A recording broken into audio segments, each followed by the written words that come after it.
I'm going to call to order the March 10th, 2025 school committee meeting. This meeting is being held in person and/or remotely as an alternate means of public access pursuant to Chapter 2 of the Acts of 2023 and all other applicable laws, temporarily amending certain provisions of the open meeting law. You are hereby advised that this meeting and all communications during this meeting may be recorded by the town of Hingham in accordance with the open meeting law. If any participant wishes to record this meeting, please notify the chair at the start of the meeting in accordance with Mass General Law, Chapter 30A, Section 20F, so that the chair may inform all other participants of said recording. We don't have anybody on right now. However, just for purposes of everybody who is going to log in, we are going to head to executive session and then return to open session at 6:30. So with that, I will take a motion.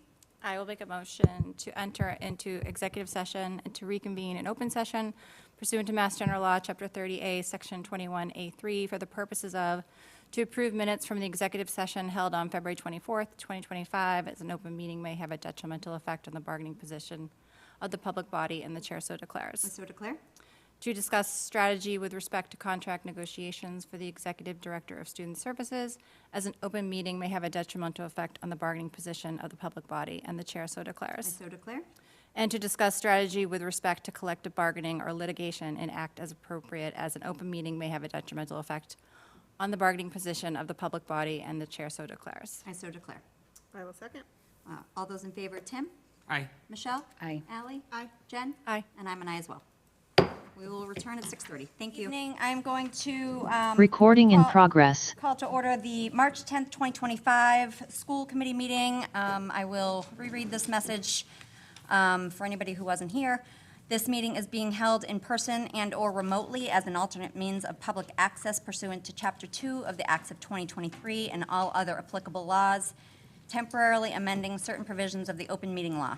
You are hereby advised that this meeting and all communications during this meeting may be recorded by the town of Hingham in accordance with the open meeting law. If any participant wishes to record this meeting, please notify the chair at the start of the meeting in accordance with Mass General Law, Chapter 30A, Section 20F, so that the chair may inform all other participants of said recording. We have Harbor Media who is recording, and we are also recording on Zoom for purposes of the minutes. Is there anybody in the audience or online who is recording? If you could throw your hands up, if so. Okay, seeing none. Okay, so before we begin tonight, I would like to take time to speak about a deeply troubling issue that has surfaced in our school community, an issue that we cannot ignore, minimize, or dismiss. Last week, a swastika was discovered in the boys' bathroom at the high school, and today we learned that the N-word was found in another bathroom. These are not random acts of graffiti. These are symbols of hate, symbols that send a message of exclusion, fear, intimidation to members of our community. And let me be clear, hate has no place in our school, not last week, not today, not ever. A swastika is not just a drawing. It's a symbol of genocide used to justify the murder of millions, including 6 million Jewish people during the Holocaust. The N-word is not just a word. It's a violent slur, one that has been used for centuries to dehumanize, oppress, and terrorize Black people. These acts are not pranks. They are not just kids being kids. They are deeply harmful, and they demand our full attention and action. I want to thank the students who reported these incidents and the administrators who responded quickly. But removing these hateful messages from the walls does not erase the deeper problem. We must ask ourselves, why is this happening? Why now? And what are we doing to ensure that every student in our schools feels safe, valued, and respected? These incidents are not isolated. They are part of a larger pattern of rising anti-Semitism, racism, and intolerance in our state and across the country. The responsibility falls on all of us, students, educators, parents, and community members, to confront this reality, to educate, and to take meaningful action. That means teaching the history behind these hateful symbols and slurs. It means having difficult conversations about prejudice and discrimination. It means making clear that our community does not just condemn hate, we actively work against it. To our Jewish, Black, and all students who have ever felt targeted or unsafe, we see you, we stand with you, and we will not tolerate any act that threatens your dignity or belonging in this school. This is our moment to decide what kind of school, what kind of town, and what kind of future we are building. Let's choose one of respect, inclusion, and accountability. Thank you for affording me that opportunity. With that, I'm going to move to item 4, approval of the minutes. All right, I will make a motion to approve the minutes of the school committee meeting held on February 24th, 2025. I will second. Any discussion? All those in favor? Aye. Any opposed? No, okay. I will make a motion to approve the minutes of the school committee meeting with the select board and advisory committee held on February 25th, 2025. I will second. Any discussion? All those in favor? Aye. Aye. Any opposed? Okay. I will make a motion to approve the minutes of the school committee meeting with the select board and advisory committee held on March 4th, 2025. I will second. Any discussion? All those in favor? Aye. Aye. Any opposed? Okay, moving to item 5, questions and comments. This is the portion of the meeting where we have set aside 15 minutes to take questions and comments for items that are not on tonight's agenda. Typically, it's our practice to take questions and comments during new business items that are on the agenda. If you would like to be recognized, if you could raise your hand, and I'll go through this statement. Seeing none. Okay, moving on to item 6, superintendent's report. Katie. Thank you, Ness. So I would like to just echo Ness's words that were very eloquent with regard to the recent incidences at the high school. Our administration is committed to promoting a safe, welcoming, and inclusive environment, and will continue to analyze our curriculum, our programming, our communications to make sure that we're recentering that sense of safety, welcoming, and inclusion in our school community. And so I am very grateful to the students who were upstanders and quickly reported the incident. So again, that was a sign that we have students who truly understand the impact that this could have on their fellow students and quickly reported it to the administration. And again, grateful to our administrative team for their swift action. So again, we will continue to do better, to work on this, and to promote a safe and welcoming environment. And happier news, this past weekend, we did welcome the MMEA Junior District Music Festival. The middle school, rather, was thrilled to welcome the music students from all around the region who participated through an audition and then worked together with their peers across the state, and it culminated in community performances. So many thanks to the HBS Fine Arts Director, Joanne Bellis, HBS music teachers, and the Hingham Music Parents Association for supporting this event. Also this past week, we said farewell to our students and teachers from Cahors, France, who were here for an exchange program with the high school. I had a chance to interact with the teachers and students, and they expressed how much they appreciated the welcome that the community gave them. In addition to spending time at some classes at the high school, the students also spend time with their host families exploring the South Shore and Boston. And our own high school students are looking forward to seeing their Cahors friends in April when the staff and students from Hingham High travel to France. It was a busy week last week. We also hosted Lynn Lyons, who we had a very robust turnout for her presentation on Tuesday, March 4th. Lynn is the author of The Anxiety Audit, and she shared practical strategies for parents and caregivers to support students with anxiety. Lynn generously allowed us to record the event, which will air on Harbor Media in mid-March, and I will also be able to send that link out to the community for anyone who missed the presentation. So many thanks to the Hingham Health Department and Hingham Cares for providing support and funding for the event. In recent weeks, we have had 2 members of our team participate in NEASC site visits. So our K-12 Social Studies Director, Andy Hoy, served on the NEASC Collaborative Conference visiting team for Boston Latin Academy. HHS LMC teacher Glenda Garland similarly served on the NEASC visiting team for Duxbury High School. So in addition to being great professional development for the individuals involved, the experience also provides Hingham with insight into the new accreditation process that Hingham High School will undertake during our decennial NEASC visit in 2028. Probably the highlight of my week last week, I had the pleasure of meeting with 6 members of our senior class of 2025, including our own Slater Fairfield, who is not here this evening, to hear about their individual educational experiences during their time at HHS. So these exceptional students shared how their experiences helped develop the skills and competencies that we've identified in our Portrait of a Learner document. And so I look forward to sharing some edited video clips of my time with the students in the coming days. And I would invite any other members of the senior class who'd be interested. We'll be doing a few more of these. Erica is on deck next to work with some seniors to really highlight our program and to center the Portrait of a Learner in our work. So, thank you very much. Any questions? No. Okay, moving over to item 7, communications, 7.1, anything received by the superintendent? No. Okay, student communications, Slater's not here this evening, so we will move over to 7.3, which is other communications. Does anybody on the committee have anything? I said a few things. Yeah.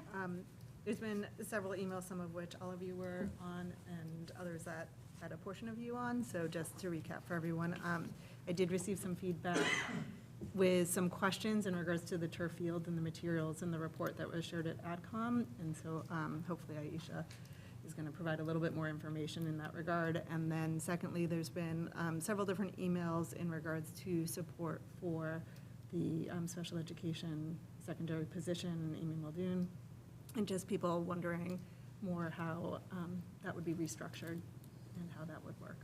Okay, thank you. Okay, so item 8, unfinished business. 8.1, to discuss the FY26 budget and act as appropriate. Okay. Thank you. Thank you. This one is just more of a recap and in terms of some of the to-dos for tonight. Okay? I'm just giving you an update on other to-dos. Okay.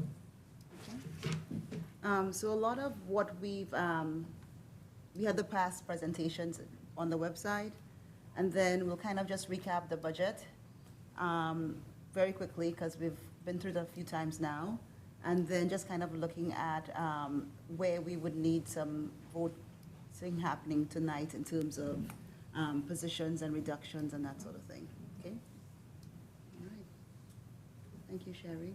Well, we know we've spoken about what percentage of our budget is mostly personnel and contracted and discretionary. So we've had that conversation before about the composition of our budget. This is an old slide, but it hasn't changed, even with the updated budget numbers in terms of what the town will be providing to us in terms of revenue for the school budget this year. Our grant revenue, that will remain the same in terms of where we last dropped off. And a combination of our grant and revolving fund revenue here, this slide discusses. And then fees, in terms of our fee revenue and the changes that have been voted on so far. Our overall budget and the sources and expenditure of that, and any reductions as well that we'll be having. That hasn't changed in terms of where we last left off. And in terms of this slide, some of the positions in terms of reductions for the 26 budget are not retirements or leaves. So they will require some action at some point in time. The deadline for any teachers would be April 15th, or admin assistants will be April 15th for voting on those reductions. We also have interventionists who are governed by guidelines. I don't think there's any specific language about a time frame for voting, but these would be reductions that we would need to get your vote on. In terms of the elementary and reductions for both East and Foster, we would also need to get those done before April 15th. Yes, please. Thanks, Sherry. In terms of the middle school, we have one reading interventionist and the restructuring for the grade 6 exploratories. That would also require, for the grade 6 exploratories where these are teachers, if there are any reductions in staff, that would require a vote by April 15th. And then in terms of the admin assistant as well, that would require an April 15th vote. Okay. But the special ed administrator, because it's a 3/15 deadline, we'll need a vote from you on that position this evening, because we'll have to notify the administrator before the end of the week about that reduction. In the same regard, the communication specialist, I think we have to give notice of the reduction at least a month before, so that wouldn't require a vote tonight, it'll probably be at a later time, okay? So these are the main reductions that we have. This is just a restructuring, so there's no reductions to vote on this one. And in terms of, just gives us an overall picture of how the reductions are structured. And in terms of next steps, it would be those votes, as well as we have, the advisory has not voted on our budget yet, and the town meeting would be April 28th. Okay? So just kind of one action for tonight. You could take all if you'd like to, but one is only required for tonight. Okay? Okay, thank you. Any questions? Mary? I would prefer to do as opposed to all of them. I'm sorry, Jen, what was that? Just do the one. I would prefer to just do the one tonight. Agree. Do the other ones up by closer to the other date. Matt? We had a couple of potentially open items that curiously, I don't think, so kindergarten registration, at one point, or the last time we talked about it, I think a couple weeks ago, there was a potential that it could, require an extra, I know we have one already in, but maybe another one. Are we at the point now where we're confident? Fairly confident. We are meeting with the principals again this Thursday, just to take one last look at those numbers. So again, we've appreciated the flexibility of having some additional time. We had to vote on the number, but having some additional time to take the most current information we have on enrollment, any additional leaves that might come up, and so on.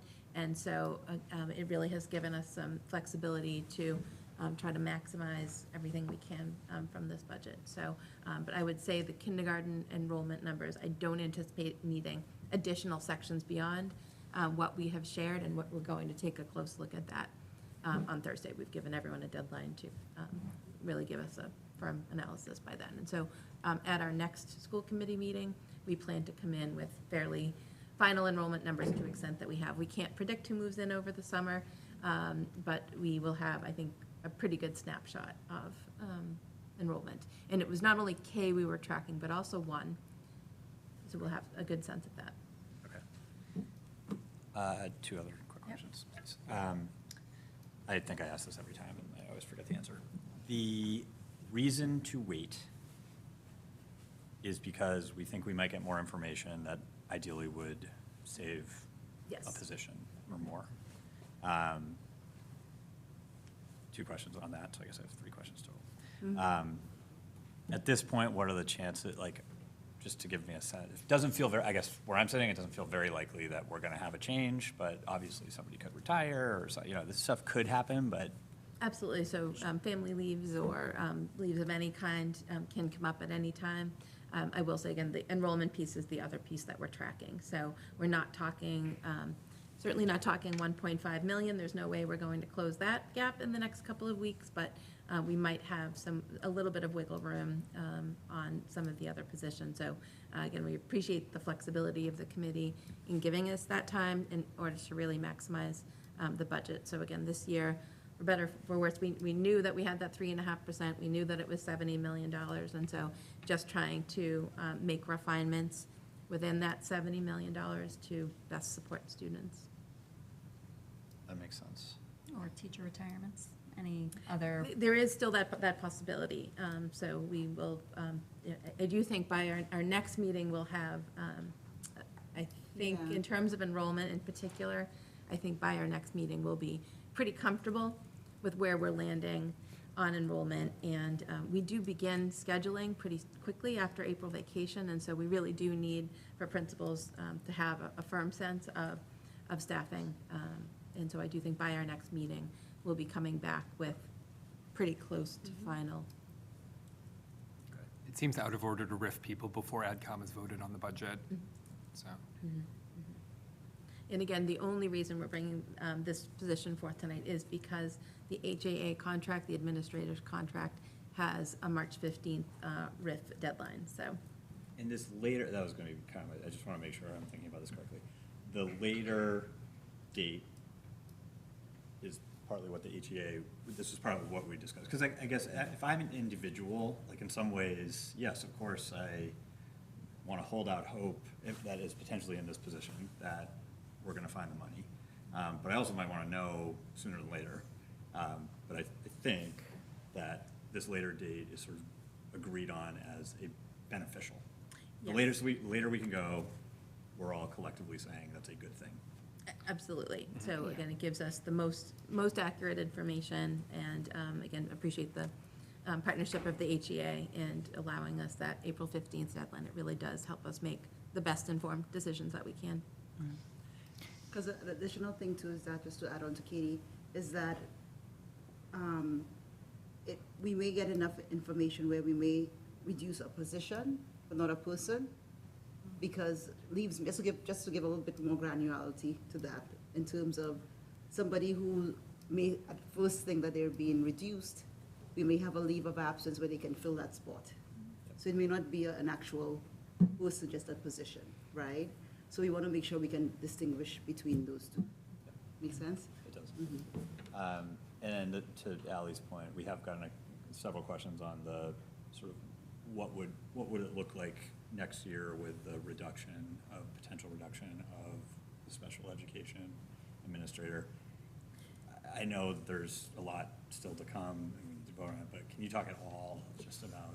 Absolutely. So to foreshadow later in the agenda this evening, we will have a potential vote on a new executive director of student services. And so that conversation would begin immediately of exactly, we have a few thoughts on what it might look like. We have done some investigation of our benchmark districts and how special education administration is structured in various districts. So there are 3 or 4 models that we've seen, and so, but would like, obviously, the input of the new executive director of student services for that structure. Thank you. Michelle? I was just going to add to Matt's point that I hope what the public is hearing is not a committee or an HEA that is wanting to be wishy-washy about these positions, right? I hope what people are understanding is that every one of these positions is integral to this district and has been a valued human being who is here, caring for children. And so we're trying to, it is a lot of hope. I agree with you, Matt, but hopefully, and that something might change, that we may be able to hold on to the position. So it's not that, this is an easy one to say we can eliminate because that job is finished. We don't need that position anymore. So I think that's just what I'm hoping folks are taking away, that's what we're struggling with here. Absolutely.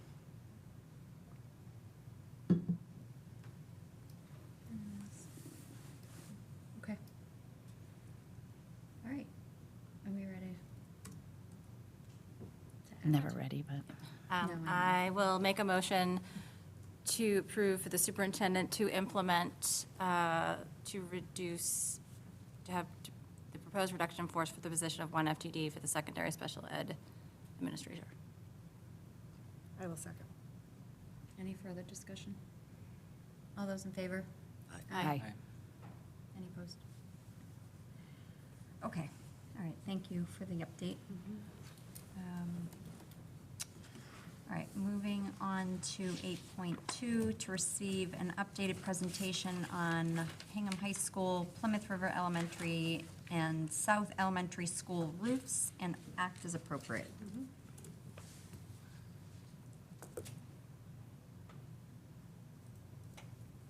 So this information has been evolving from when we first brought this discussion to the committee. In terms of our September meeting was when we first started we've begun those discussions in many years gone by before this. And as part of developing the master plan, it was also part of the master plan in terms of the replacements of the roofs being a priority, as well as some of the HVAC issues that have been experienced at the high school as well. So this is something that has been ongoing. In terms of this year, we started off by looking at this, because of some of the severe leaking and ponding and the seams being damaged on the roof, and at both the high school, Plymouth River, and at South, we thought it was necessary to bring the roofs forward to you. In terms of that, we also wanted to make sure that we're considering the MSBA and any grant funding that can work together with us in terms of providing financial support as well, if to the extent that it was feasible. It is feasible.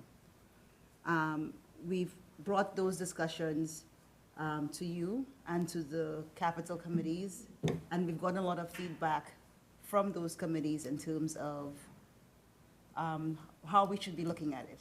We had a capital tour as well, where we showed some of the capital committee members the roofs, and we got a lot of input from people, our different stakeholders, and as part of that process, we've been trying to respond to some of those changes.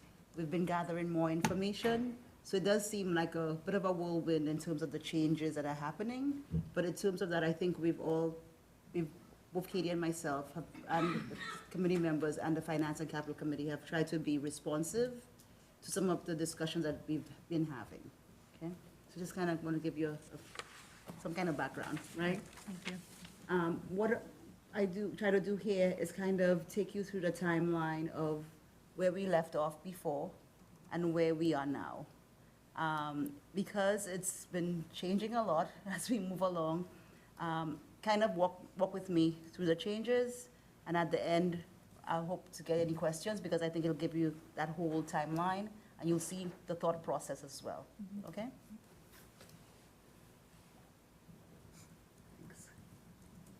So in terms of the roofs, when we began, from Matt's presentation, Matt gave us a really great presentation a few months ago now, right?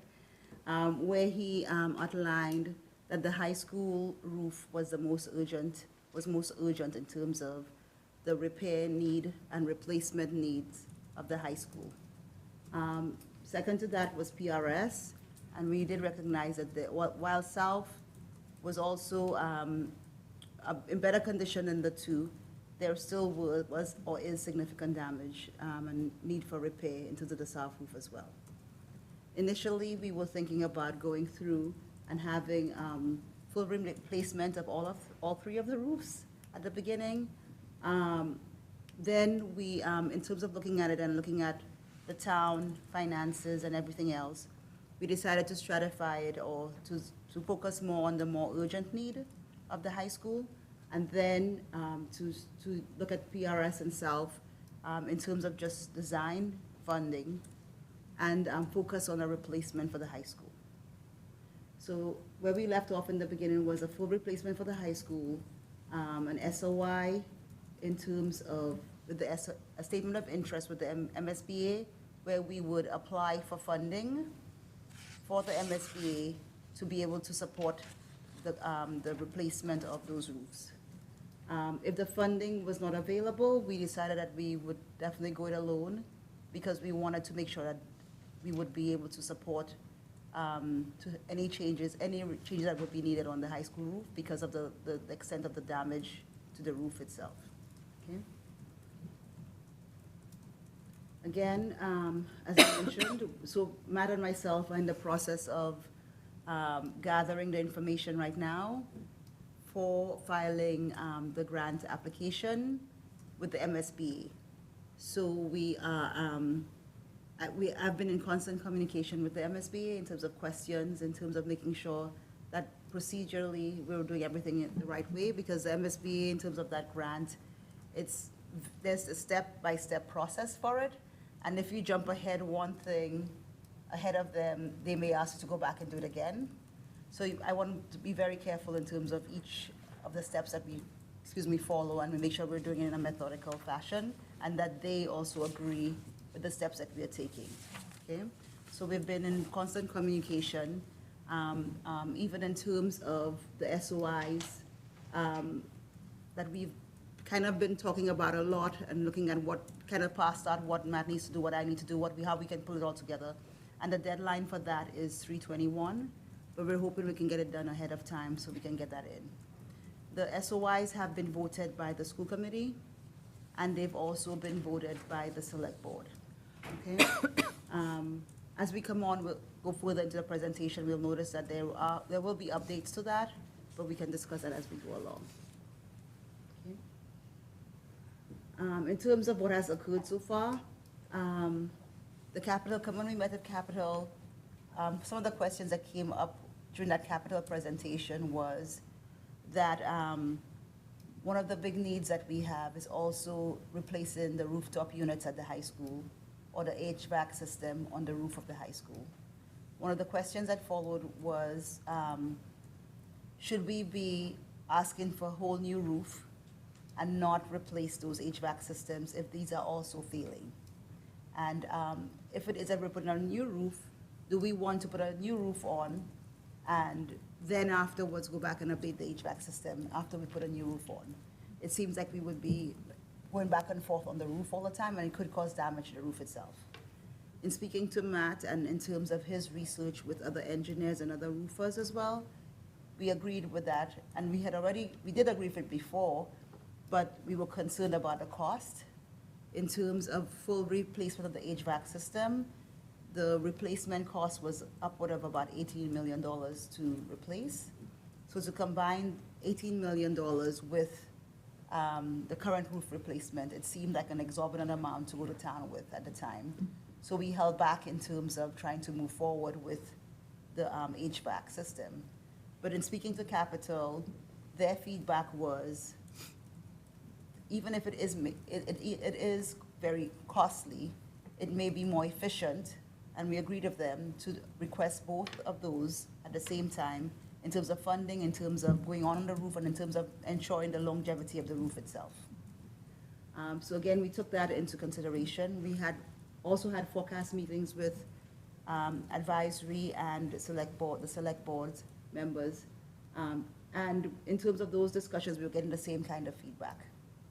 So in terms of that feedback that we had been getting, we went back and looked at the numbers again and tried to see if we could incorporate the rooftop units or the HVAC system with the roofs. And we looked at updating the article to include both the rooftop units and to include solar, because the solar on the roofs was a high priority for the town in terms of its goal for sustainability for the next few years. So although that wasn't part of our initial ask, it was something that our stakeholders were requesting and proposing that we also incorporate. So we did incorporate that and presented that updated article to the select board and advisory. It seemed reasonable until we realized in terms of the timing of it, that's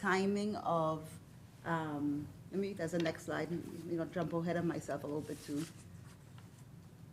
Right? So we look at the timeline as well, and the cost estimates, as well as for both the accelerated program, and in looking at the timing of implementing and putting those roofs in place and updating the roofs, what we did was we looked at 3 different timelines. We looked at one timeline, if it is that we followed along MSBA's procedures and followed along with them step by step, where will we be in terms of getting a roof replaced? We also looked at it in terms of MSBA's program is not a guarantee. Even in terms of my correspondence with them, every email that I send to them and I get a response back, it always is, remember, there's no guarantee that you will get this funding. So there's also the timeline that we need to consider of if we go in full way, in terms of the MSBA, there's also a big chance that we get to October, November, and we're not accepted into their program. Or even if we were asking for 3 new roofs for 3 schools. There's a chance that we may get 1 or none. And it's very unlikely that we'll get all 3. But we're still hopeful, and we'll still put everything into the bucket into that application process. The third timeline that we considered as well is, what if we were to abandon MSBA altogether and go it alone from now and try to do this whole project on our own? So we'll look at that, all of those 3 alternatives, and we'll look at the pros and cons in terms of each of those timelines, okay? I also wanted to present to you as well, I don't think the members of the school committee have seen this, in terms of working with the sustainability coordinator. One of the things that we looked at was the replacement cost of the roof is $14 million for the high school. In terms of the HVAC system, what Matt and I tried to do is that we tried to look at it in terms of, for the HVAC system at South that we had to replace, we are in the process of replacing right now. It costs about $500,000 to replace that HVAC system at South. We have about 13 similar systems at the high school. So kind of estimated what that would look like, including OPM and other soft costs that have to be included as well. In an HVAC, full replacement of an HVAC system, there are other costs that have to be considered that consists of that 18 million. But we look at, if we had to just look at that part of it, what would that cost us? So 8 or 18? The 8, there's 18 for the full HVAC replacement. Okay. But this 8 is just looking at the rooftop units and other systems that are on the roof itself. Okay. Some of the other infrastructure inside the building would Would be the other 10. make up the 10 rest, million, yeah? So it's more than the 27? Exactly, yes. And then in terms of solar, anybody looking at this would tell you that in some cases, the costs may seem a little bit high for the solar, because we also had a sustainability coordinator look at it. And when the sustainability coordinator for the town looked at it, she was looking at it between 2 and 2.5 million. We also have to bake in soft costs as well, contingency monies. Some of those roofs are older. The high school roofs are a little bit older. We don't know what we're gonna find when we start opening up the roof. We also have to consider the fact that we have, this includes design money and everything else as well, okay? We also have to consider grants. If it is that we go for a full replacement of the roof, we have the possibility of getting MSBA funding. For the HVAC system, there's a possibility of getting some of the tax credits, as well as there are not as much available from the town from a solar perspective, but there is some grant money that we can get from the town in terms of installing solar. So that would be added as a benefit. The other thing that we have not included in here, that's always a benefit, is that with putting solar on the roof, you always get a little bit of a reduction in your electricity costs because of solar on the roof. The sustainability coordinator look at it as being a 70% reduction in electricity, which we thought was a little bit high, kind of like in a perfect scenario of sun all the time, lovely weather, maybe it would all be beautiful and it would all be sunny and it will have 70%, that's what we thought anyhow, but that doesn't happen in New England. In terms of even thinking about this year, we had like probably one of the more snow, more cloudy days, more rain than we've had in a little while. So it's so unpredictable that I would say more of like 30 to 70% range. But there is some savings from having solar on the roof. Will the savings be able to get us to full cost coverage in terms of the savings for the next 15 years? Will it cover all of the costs of implementing solar? I don't think so, right? But I do think that there'll be some benefit from it, and it's really a value system decision in terms of, is that a value that the town wants to pursue? It may not be something that will get us 100% replacement costs in terms of the savings. Okay? So that's kind of just looking at the outlook in terms of the cost aspect of it. Okay? The other thing that we had to consider as well, in terms of the feedback that we had received, is that all of the information that we have right now, it's all based on estimates. The Habib report, Habib has been our partner for many years, and they've done an excellent job. But even in terms of that, they're kind of putting their best measure of everything that is occurring in the economy right now, as far as they can tell, to put an estimate together. In most other projects that we've taken to town meeting, we've actually gone out to, we've done all the procurement and we've had all the bids done and everything, and we've taken an actual number to town meeting. And in this case here, that's not something that we're quite prepared for at this, at this minute, right? So it's also another consideration to weigh in terms of what we're getting into right now, okay?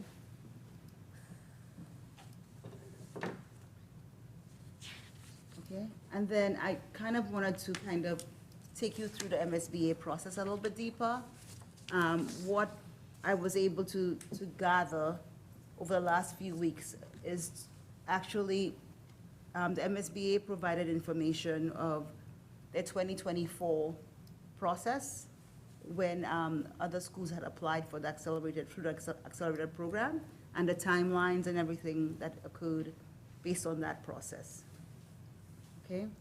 And just to give you an idea as well, if it is that we do get accepted into the MSBA, that could be a 30 to 40% reimbursement rate for eligible expenses, which is significant in terms of that, right? Just to go back one more slide again, please, Sherry. So basically, in terms of this slide here of the process, the SOI is what is happening now. The statement of interest is what's happening right now. Matt and I are working on presenting that right now, preparing that right now, and submitting it to the MSBA. One of the things on docket for you to do tonight as well is to also, the SOI vote language is specific language which the MSBA requires that we vote, that the school committee votes on. We have an update on that for you as well tonight. But that's all very specific in terms of the MSBA and its process. Once that happens, from what I have outlined to you before, we basically wait until October. The MSBA will come out, they'll ask us questions, they come out and have site visits. They'll be reviewing all the different schools. And basically at October 29th is one of their board meetings, or it could be November, based on the timeline of when they actually schedule their meetings. They will let us know about whether we've been invited into the program or not, okay? Aisha, can I ask a question? Sure, on of the course, slide? yes. Do you mind? So this is for the accelerated repair. Yes. So are we required to have a school building committee? Because it was my understanding that that's only for regular projects. You are right. For projects, You're not correct. for So- accelerated so repair. But then I'm looking at the items in module. gray. So it's like temporary. Right, so the items in gray Okay. does not apply to this program. It's only for the core program. Put my Okay. glasses back on. No, that's fine. Yeah, that's okay. So these are the gray items where they're not required at this time. Okay. So just to give you, It's still something we could do, but it's not required. exactly, exactly. So for example, when we got into the PRS window project, that was also the accelerated program. And we did have the 2017 school building committee be one of the they governed, or they administered that program, right? One of the things that, in speaking to members of that, some members of the committee, one of the things that we will put on the agenda for the 19th is a discussion on whether they would even be willing to take on that responsibility again. I think it's also always a great addition to have that committee in place, because it's a group of people who are specialists in their field, whether it be finance or architecture or project management or engineering, we have a group of people who are really industry experts. So it's always great to be able to have that additional knowledge and support going through that type of project. So in terms of, would we welcome that support? I would hope so, right? In terms of the committee. So hopefully the committee can have that discussion and we can figure out whether it's a yay or a nay. So, Right. and that would need to be voted on at town meeting as well. Exactly. Yeah. I mean, I would suggest that we need one either way. I mean, I'm Right. hopeful that that committee would be willing to stay on, Yeah. and we could just amend the 2017 school Right. building committee to go into 2027. Yeah. Keep that band together for 10 years. But even if some members, you know what I mean, like, I think we need a building committee Yeah. for this project. Hopefully, it's the dedicated people who've already been doing it, and then, but if not, I think we need one. So to I guess my question, and I'm sure I'm getting ahead of myself here, that doesn't have to be in this current upcoming town meeting warrant article. That could be further down the line if we did do that, because it is something that'd have to be on town meeting, correct? So. To extend it. It will be in this year's meeting, and I'll come to that. Okay, getting ahead of myself, okay. Yes. Spoiler alert, sorry. Yeah, 'cause I was She just did gonna say hold they're questions to the voting- end, so I'm The AdCom gonna, is voting I'm gonna zip on it. the warrants. Right. And we don't have another scheduled meeting for our own purposes until the Right. 24th, I think. Right, so the way I structured it for your vote, which is kind of, I did school committee or 2017 school building committee, Okay, so that, yes. okay, all right. Right. So I'm we're not jumping gonna- ahead. Yeah. Okay. I'm not gonna ask All any right, questions, okay. I'm done. That's when we get Yes. to. I'll wait till the end. Yeah. So in terms of that, if it is that we did get accepted into the program, there are certifications that would need to be signed by the school committee and the select board. And there are other planning documents that we'd have to provide to them. And this local authorization of funding is the first vote that goes to town meeting, right? And it's funny because we had a lot of discussions this weekend on whether it should, the deadline for that, it's a 90-day window to get that vote done. And the discussion that was had this weekend was, well, with the PRS windows, was it really 90 days? Was it 120 days? Because when I look at the history, and when we look at the history in terms of even consulting on, going back to old committee members to consult on the process as well and what was done, the process was for the windows. We got invited in 2020. In 2021, in December 2020, we got invited. In 2021, we took the first vote. And in 2022, we took the last vote. And then we began the windows in the summer of 2022, right? But the question is, should we wait for the vote? Should we wait for the results coming out of the initial, coming out of the whether we are invited or not? Or should we go ahead of that in this town meeting and get that language passed through town meeting?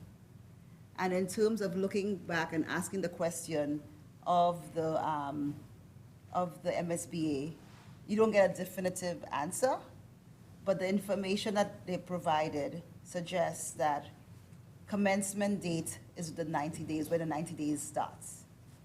And commencement date could be, if it is that we got awarded the contract, the grant in November, commencement date could be December. If it is that we were awarded later there's a possibility that we could be awarded it later in February or in January, commencement date would probably be about a month after that. So it all depends on when that commencement date starts or when you're aware of that invitation. And because the board is really the one determining that commencement date, it could be anywhere from December to March.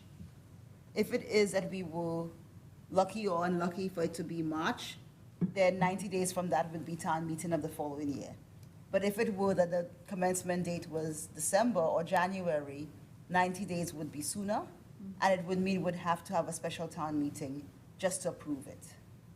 So in terms of looking at that, I think it'd be most prudent to have that approval go through town meeting this year.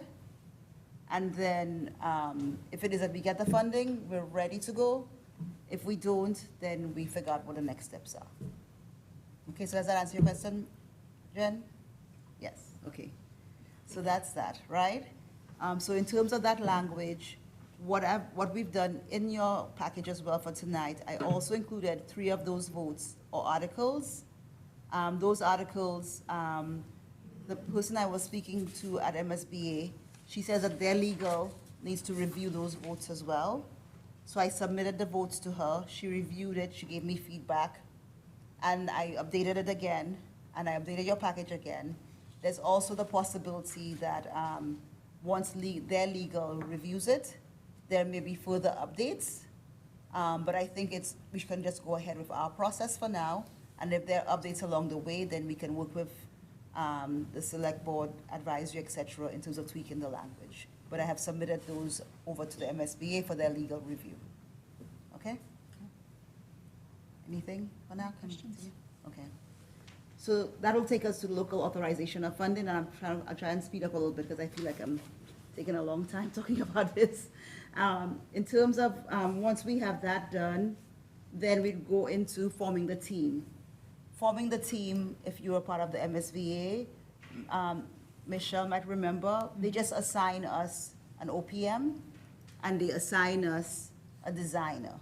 So we don't, those contracts or those team members are already procured, so we wouldn't have to go out to bid to get those contractors.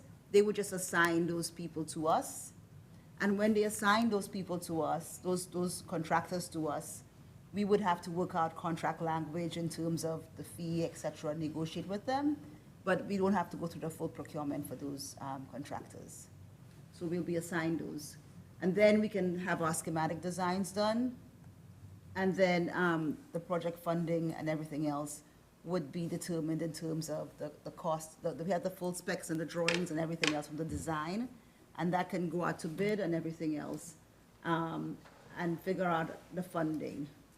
And then at that point, there's also approvals, again, that need to happen through town meeting once we have a good, solid plan of estimates and everything else. And then this detailed design comes up, and then we get into construction and completion. Okay? So if you can continue, just wanted to show, I think this picture kind of shows it in terms of the detail of that, right?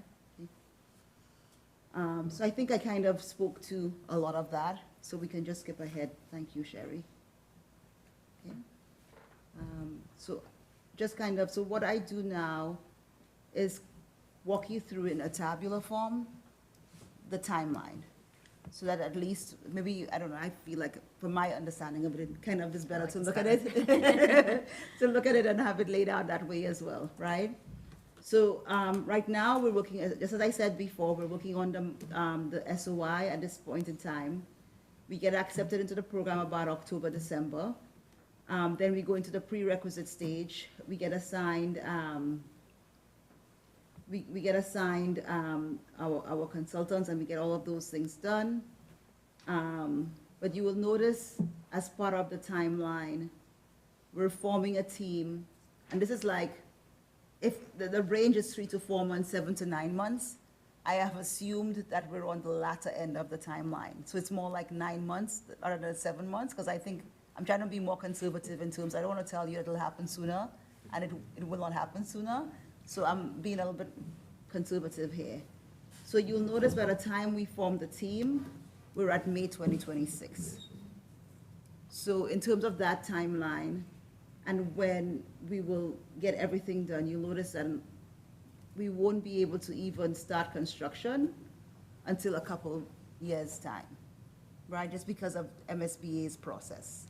And in terms of their board meetings that happen every other month, and everything you do with MSBA, you need to get approved before time as well. So I see, Matthew, holding on to your head. Sorry. We're not going to have a caved-in roof. we think we have a plan to get us there, so hold us tight. Don't think that we're gonna have a hole in our roof or anything like that quite yet, okay? We think we have a plan to get us there. So in terms of following along with MSBA, the timeline is longer than we had initially anticipated, and it takes us, we'll be done. Sherry, I think if you just move ahead a little bit, one more slide. We'll be completed by 2029, basically, with MSBA, right? If we keep on going, one more slide further, but I say here on this slide, just remember, even if that timeline that we're getting a 30 to 40%, we could get a 30 to 40% reimbursement as well. So keep that at the back of your minds too, right? On that point specifically, is it 30 to 40% off of, there was 28 million, but then Jen was like, there's another 10 million. Is it off of 38 million, or is it off of just the 14 million? Right, I think this is important. right, so it all depends. And I know, Yeah. nothing's guaranteed. Yep. Totally get that, but like. Right. No, So in a it's a lot perfect of money. world, we would have, the roof, right? The solar is not reimbursable, so it's all only eligible expenses. That whatever on their checklist Yep. is eligible, you get your 30 to 40% off of that, right? If it is, we're also going to add onto that HVAC as well. So on the HVAC system as a whole, we could get 30 to 40% on the HVAC system if we move towards heat pumps. Is that the Okay. 8 million or the 18 million? So that would be probably the 18 million, right? In terms of the entire project, right? So we would have the roof and we would have the HVAC in a perfect world, but we wouldn't have the solar part.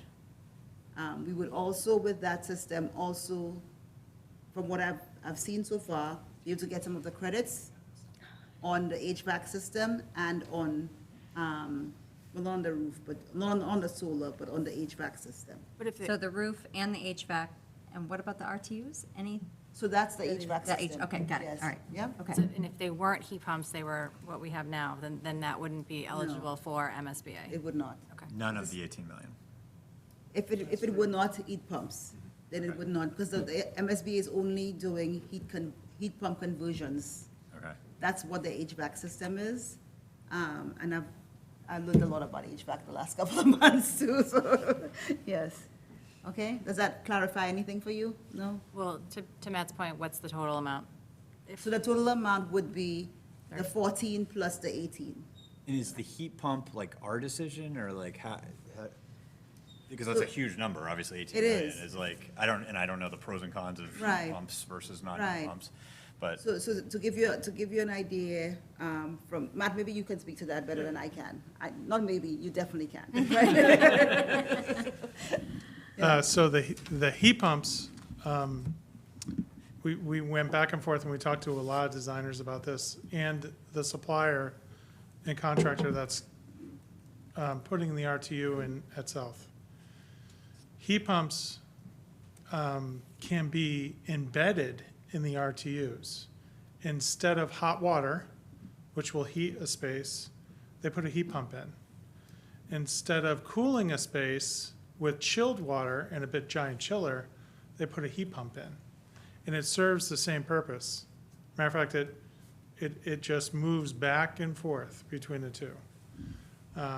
So MSBA is looking to net carbon zero eventually by, I think it's either 2030 or 2050. So they're only funding heat pumps.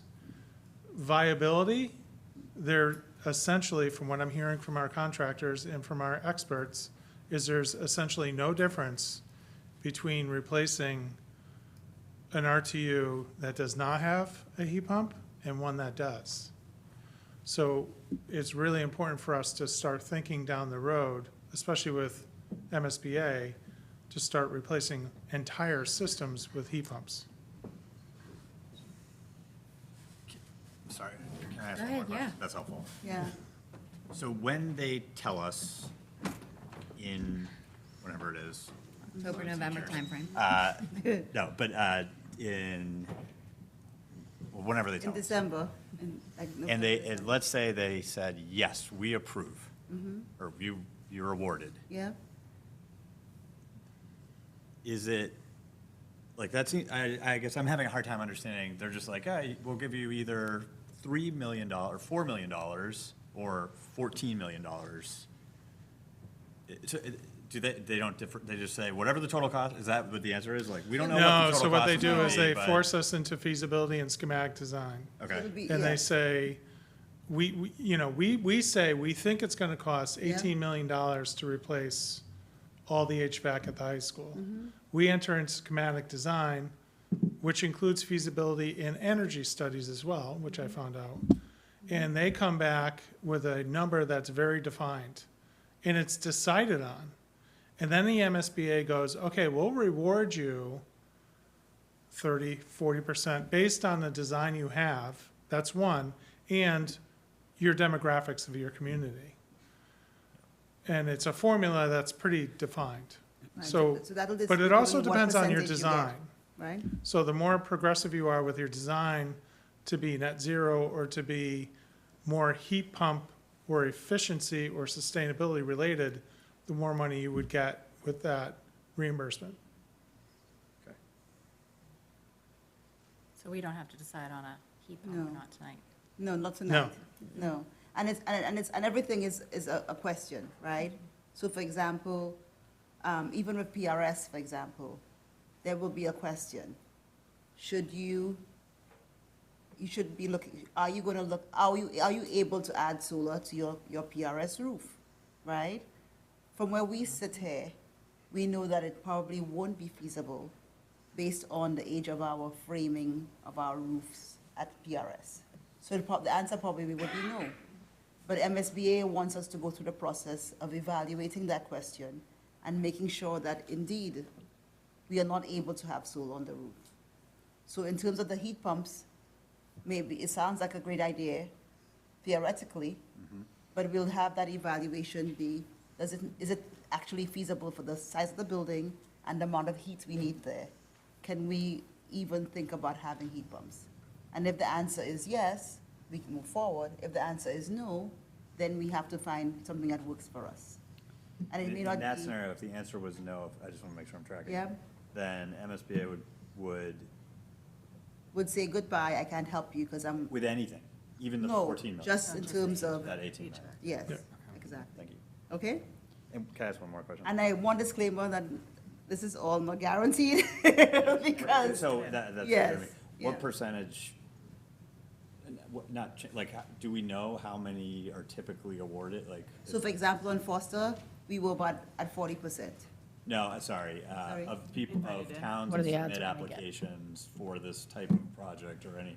Right. Is it Depends. 1% or 90% or? It's a little bit like college admissions. Yeah. There's no predicting from Right. year Yeah, to year it's- because it it's a- depends it- who applies. Okay. Right, it really Yeah. does. It And how depends on bad- who applies and how bad much they funding are. they have. And to remind everybody, the accelerated program now is only every other year. So the number of schools that may apply may go up because it's only open every 2 years. Okay. Okay, yes, Michelle? I mean, not that I would not love to talk about this all night long, but I just want, no. Your questions are really good, but I'm just thinking, I just want to make sure I'm following the plot here. Okay, We don't have an estimate for this year's town meeting yeah. for the roofs, so, We have an estimate, but we don't have. but we don't have a hard number. So, Yes. so going to town meeting this year, in April or May, is off the table right now because we don't have enough stuff. So, Based on the current warrant article that we put forward. right. So it makes no sense not to at least try to get this MSBA funding. Right. And put that forth at town meeting that we want to, But I think if you go, I don't know if I'm reading this correctly, I Yeah. think I'm not saying we should not Right. do this, Yeah. but I think an alternative could have a roof on if we decided not to go for MS. If we decided the percentage chance was so low, if I'm reading this correctly, it'd be done a year earlier. But we would, no, for sure, but I'm just saying, but Oh, but as nothing we happens at stand, town meeting. yes, nothing happens right Yeah. now this May at town meeting. Right. So Okay, it would so still don't worry about have, that. I would agree 100% with that this definitely, the MSBA piece definitely adds more time to it. But Right. I mean, our choice is to, we're not going to town meeting in April with a proposal to pay for roofs today. Yeah. Not starting construction on June 3rd, Right. no matter what. And so we should try for the MSBA funding, and then if we don't get it, but I think what we need to make sure we're doing, because what I worry about is all the same lessons from foster school, Yep. right? That we waited, I want to just, and whatever, there's no guarantees from our side either, but is this going to be one of those things that we're going to have to, people are going to say, well, try again, like third time's the charm, right? Which we did with the Yeah, foster. I think And- Aisha and understand, we can't try again with Yes. MSBA. Especially when it's For the every high two, school it's roof. every Yeah, 2 for the high years. school roof, yes. It's different. I think that's just what, I guess what I don't want anyone to think that our willingness to attempt to get MSBA funding lessens the urgency of getting the roof That's done. correct. So, just to make that very clear. This is, to my understanding, this is not the situation we had with Foster in terms of applying 3 times. Yep, It's a different timeline yep, because you can't apply every year. yep, okay. Okay. And this one, if we are to go with MSBA, we are in the same timeline initially because we go to town meeting with schematic design. At the same time, we are going and asking the MSBA for funding. So if we get approved in the October-November timeframe and we're awarded the grant from the MSBA, then we are starting the schematic design around the same time as we would had we gone it alone. So we would still need to go to town meeting next year to get approved for the full cost of the roof. And so now we'll know either whether we get accepted to the MSBA and get Right.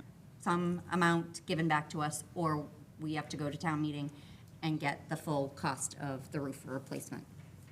So does that, I guess, So- does the slide have the wrong So- dates? Because the slide says, Right. we went alone, we could have I'm not saying we should do this, but Yeah. I just want to clarify. It says we could have the project done 1 year earlier. I'm So not saying yes, right it now. That's does, correct. it does, but it That's- also, that is but it like- also assumes that we're going to town meeting with estimates and not hard numbers. Oh, okay, so it's not a So real. that Which we is- can't, Which we can't do, so it's almost like I'm presenting you with what we have right now. Oh, And in terms of okay. what we have right now, I wouldn't say that we go forward with that. I'm just putting all the options ahead of you, but it's not an option that I would say we should go down that route. You see what I'm saying? I wouldn't suggest that, but I'm just presenting. But it. is it even, I mean, I don't understand town meeting, as you'll know. Is that even, that's not even a realistic option, right? Like, it's not But even. they need a number. Like, anything can happen, right, so it's like literally not. already an option. Right. I'm not trying to be. No. No. No, but I think it's important for us to talk it through so that, I think That the option public is on the understands. But I'm with Two you timelines that don't really diverge seriously till until after, a year from now, town meeting. right. So That's I- So correct. decisions we're making that affect the time before then don't put us behind, even, Right, because Okay. going to Correct. town meeting right now, we would be going with an estimate, and we don't know. That wouldn't be advanced, And yeah. according to Matt, and I'm putting words in your mouth, but from the capital outlay meeting when you had presented, we would only be starting on the roof next summer anyway, regardless, 2026. That's right. We would not be able to start anything until, we would be able to mobilize before next, not 2025. We would be able to start in 2026 with mobilization maybe in May after design. If we had, and that's only for the high school. And we didn't consider HVAC. So that is really pushing the limit of our designers to design the roof and get everything going, get an OPM in place on our own with appropriate, approvals with town funding being right in line all the way through. I think everybody feels it's unrealistic. So, So the HVAC, the earliest start will be 2027. And then you said by completion of 2029, and we're just talking the high school here. For completion, 2029? we are Or is putting that all forward three, or is that all three? 3 roofs. All three, okay. For MSBA But approval. they're separate, they have to be separate. Well, they They don't have to require be. separate SOIs. Separate SOIs, but I think there's also some benefit to this in terms of being able to go out to bid with 3 projects at the same time, in terms Yes. of cost efficiency and everything else. But the timing would be about the same for all because they'd be all going through the same process. That's right. And in terms of MSBA, they expect that the project will be done by summer of 2029. And that would be if we got all MSBA funding for all three? Exactly. Okay. Okay? All right, so it sounds like you're with me. Let's keep on going. John Jermaine has his hand raised. Do you want to take, I think he's one of our advisory Yes, persons who are talking about the roof, so we may That want would to be take his great, yeah. question. Sherry, can you unmute him? And John, if you don't mind introducing yourself? Hi, John Germain, 4 Partridge Drive, Advisory Committee, School Subcommittee member. So if I understand correctly, there is no ask for the roofs, the high school roof at all? Or is there going to be the schematic costs requested? There will be schematic costs requested, but we'll take you through that as well too, John, in terms of that, yes. That's Plan B. There will be schematic costs as well as, but there will be no full construction costs, you are correct.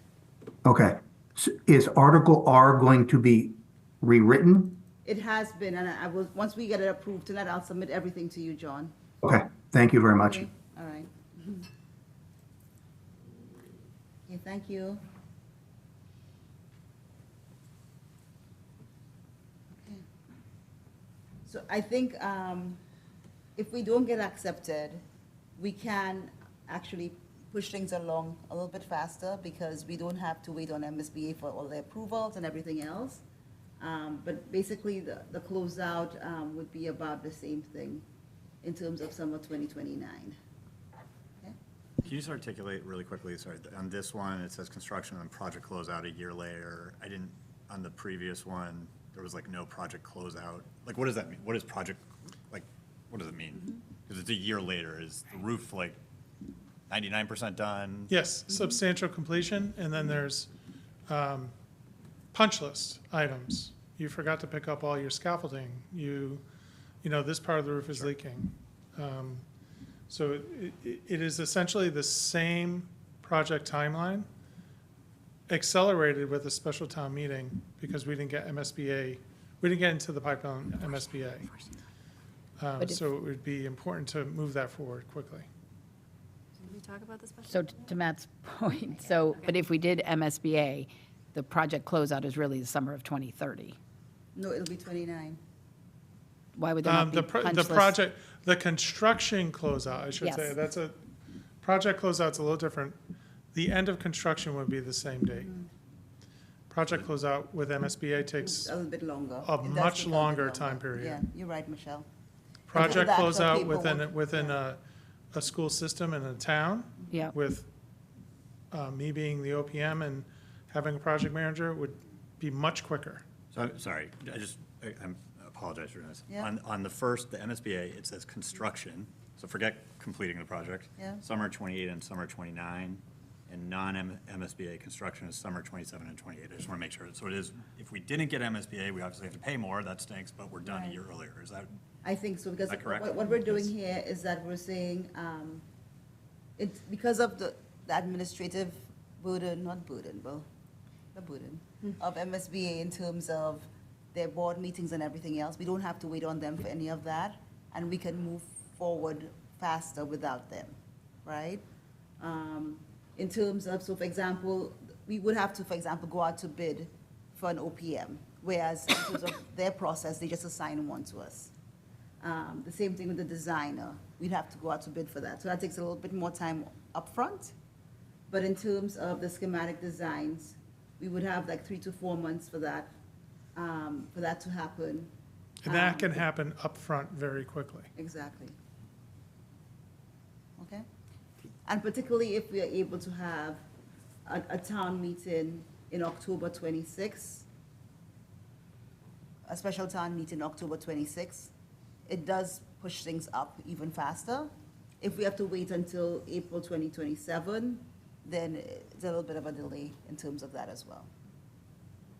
And we would do the special town meeting under what circumstance? If we Under- didn't get MSBA Exactly, funding? Okay. exactly. And we have a commitment to have that? possibly done. Floated the idea, I think it will be. And we can squeeze the extra year out of the roofs. Well, there's the catch. There's more So that's coming the on catch. that. More There's coming. more coming on There's that. more coming. Yes. So let's keep it going. I was hoping. Let's keep it going, Sherry, thank you. Yes? You know, I'm so sorry. I don't mean to be, Yes. I think this is where, I'm with Matt, I think this is where we're getting a little bit, I think we're losing the plot a little bit. So go back up one. So this slide says, what if we don't get accepted? But box 3 is acceptance into the MSBA accelerated program. So is this slide, That was 7 to 9 months from our submittal of the SOI. Right. okay, So so we if we, submit that in if we March. find out in 7 to 9 months that we didn't get accepted, Yeah. then this is, there we, okay. Yes. Yes. Maybe that needs to just, We because I'm can just thinking we're change going to be that. sharing this. Right, instead of Rejection acceptance. Or from- decision, Rejection. decision from the I MSBA, agree yes. with you, sorry. Okay, Thank nope, you. no problem. Yeah. I think that's maybe, because I was looking at that, and I was like, that's- Yes. okay, got it. So this one, I agree with you, Matt, that we're definitely not going down that aisle. I wouldn't like us to, I wouldn't say we definitely, I wouldn't propose that we go down that aisle, just because it wouldn't mean going to town meeting without firm numbers, and it would mean that we're going without MSBA as well. But however, the good thing about this one is that we get closed out a lot earlier too. And before we move forward, I see Tina Sherwood has her hand up. She's the chair of AdCom, if we can recognize her.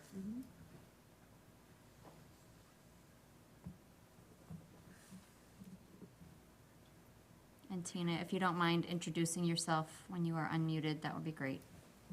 Hi, Tina Sherwood, Chair of Advisory Committee. I just had one quick question on the slide before regarding, I was just confused about the timing for that special town meeting of October of '26. If we're going to have our town meeting in April of '25, why wouldn't you be ready in April of '26 and have to wait till October of '26? Right, because of the timing of getting schematic designs done and bid documents and everything else.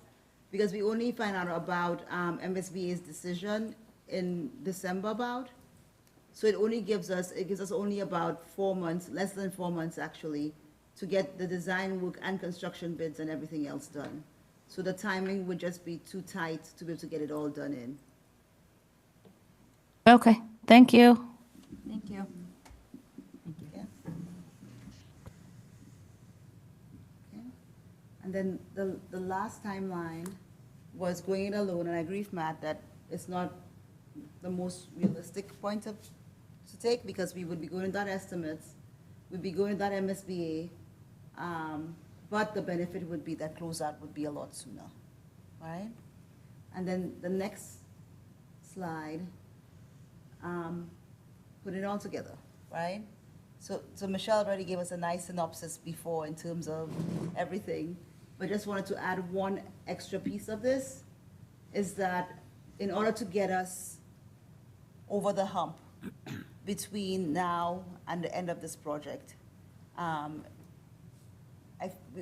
the feeling that Katie and I both had, and speaking to Ness as well, was that we need some kind of, and Michelle actually was one of the people who brought up that idea, was we need some kind of security blanket to get us across the timelines.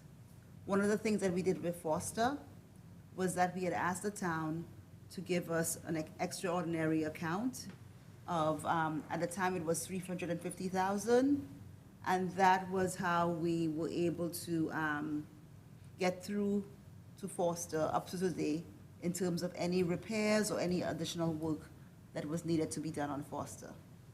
In the same way, I have proposed and included in your package an article for 1.2 million of an extraordinary account to get us through those years. And in terms of that number, it is a big number, but the thought process is that if the HVAC system were to blow, we're looking at $500,000. We're looking at 3 roofs this time instead of just 1 school. So cumulatively, it's a lot to consider. So wanted to add that as like a security blanket to get us from one side end to the next. In some ways, somebody mentioned in terms of our discussions that it feels like we're throwing away money on repairs.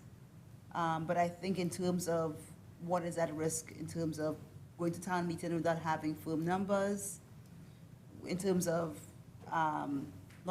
going alone without the MSBA, it seems like there's a lot that we would be leaving at the table, and it also risks even approval at town meeting as well.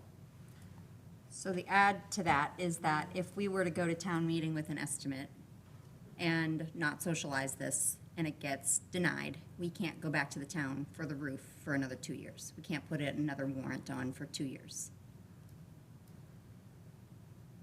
And are they willing to open the warrant for us to make the changes? As far as the changes that we made, we haven't, the AdCom hasn't discussed it, and Select Board knows that they are going to discuss it tomorrow night. Okay. So that discussion happened with But Joe Fisher this from- weekend. But from the proposals that we will be potentially voting on Yep. tonight, the warrant would have to be reopened for them to accept those. Yes. Yes. Okay. Yep. And just as Aisha had mentioned, we had set up the extraordinary account for Foster back in the day. It was $350,000. We ended up using some of it, but there's about $190,000 left, so that would have gone back to the town. So this is a way to not ask for the full 1.2, but it's still a large amount. And as part of that warrant article in your folder, we're also including a transfer of the funds from the Foster balance into that account as well. And just as a calibration point, there was a leak at PRS, which was, I elevated to urgent. It was a leak in a hallway that was dripping on top of a electrical conduit. So I called Gibson Roofing in. They were excellent. They came in.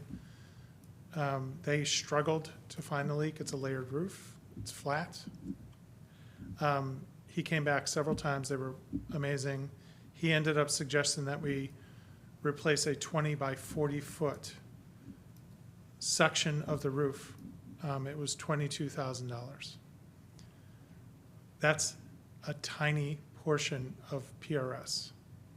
So we've called Gibson Roofing into the high school, I believe 3 times this year. They're all pretty expensive costs.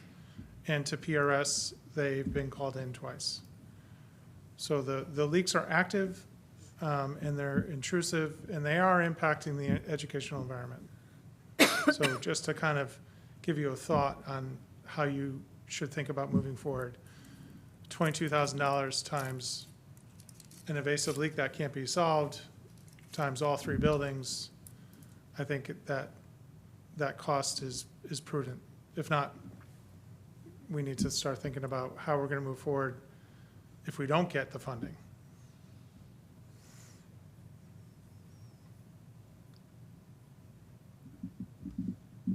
Okay. Sherry? Thank you.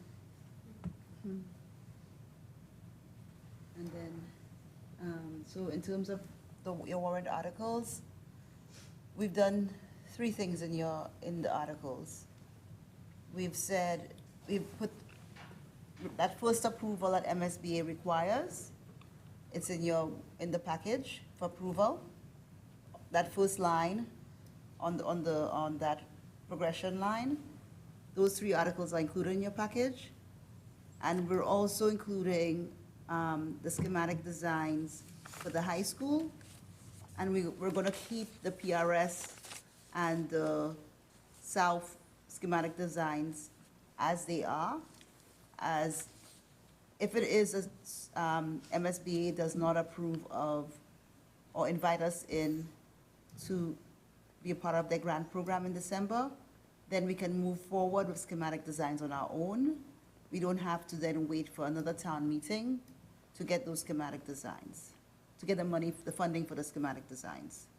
So we have 3 articles included in there, 3 different types of articles. The first one, we already approved the PRS and the South schematic designs. We're adding on the high school schematic designs. The old warrant article included construction. This one is schematic designs for solar and for HVAC as well. So that'll be one. The second three are the MSBA specific warrant article language that I'm asking for your vote on, please. And the third one is the extraordinary accounts set up and the funding of that. And then the last thing that I'm asking for as well, which would be, we would need to update the SOI as well. Because the last SOI you voted on only included the roof information. We need to add the HVAC information to that as well. Okay? And that's the last slide. The SOI. Okay? Can I ask a question about the solar? We have to decide whether to add solar into this tonight? Is that correct, or is that? Well, I don't think that there's a question about whether we need to add solar or not. Okay. Because I think in terms of, as part of the MSBA evaluation, that'll be part of the process as well. Okay. Because the MSBA requires us to look at the solar and possibly get it solar ready. So that would be part of the schematic design once, if and when we get approved. Exactly. And that was already in the In there before. previous version? Yep.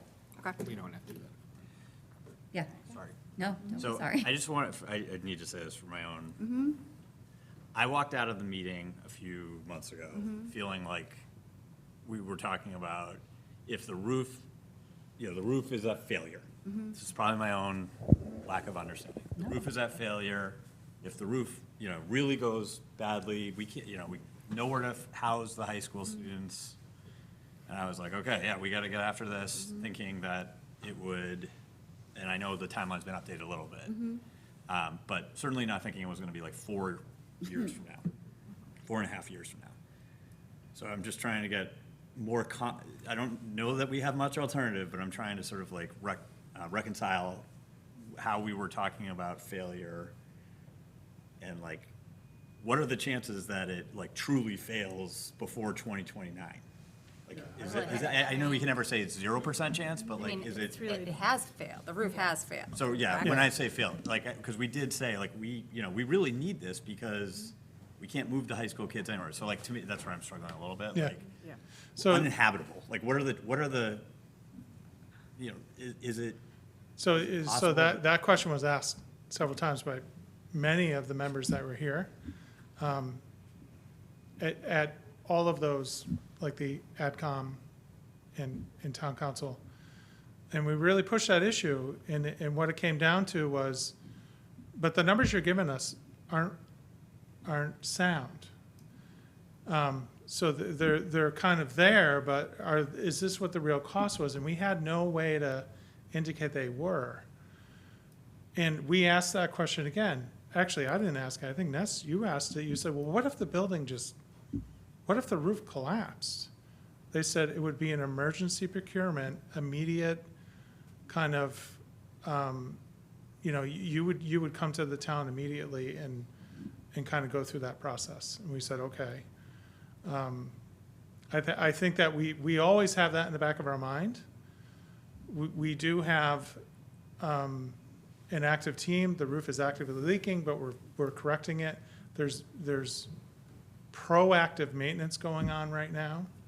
I think that we have to come back to, do we want to do this right moving forward? I think the right thing to do is go back and get that schematic, actually go back and get that feasibility schematic and HVAC design where it's a solid number within a very short amount of time. Because this is coming up. The second they vote yes, I'm going to have an RFP out the door. So we'll be able to get some really sound numbers very quickly to come back and say this is what we need as quickly as we can. And if you look at all of the timelines, we're still looking at a long period of time to correct those roofs. And that's what AdCom came back with, which was, but we still can't correct the roofs until they're designed properly, until we fund them properly, which isn't, at very least, a year and a half out, maybe 2 years. And we were like, you're right, that's true, unless we have an emergency. And then it's immediate. We go back and fix the roofs immediately. I think the important part of it too, of what Matt is saying as well, not that everything is also very important, right? Is that we just have to be more proactive in terms of repairs. And Matt Conway, who's at the high school, is a roofer. Is not using, but utilizing the skill that we have to make sure that we can stay on top of those repairs as much as we can. I think, sorry, and I'm not there every day, but what I know of Matt and the custodial team at the schools, I mean, is proactive the right word, or is it more the appropriate level of funding to stay on top of these repairs on a day-to-day basis? Right, I mean, even in terms of, sometimes even with where we've had to call in Gibson Roofing as other contractors as well to help with the roofing. The other thing too is that we could have a failure in terms of the HVAC system as well. The south one, we've lost 2 already so far, right? So it's another part of it as well too, that we, that funding, that extraordinary funding is important for. I think I would suggest, ask, because, I think we all understand it, right? There's no world where we're getting any amount of dollars at town meeting this in a couple months, or yes. So, but I think what we should be prepared for, though, is a contingency plan. If there is, so I think roof has failed, but the school is still inhabitable.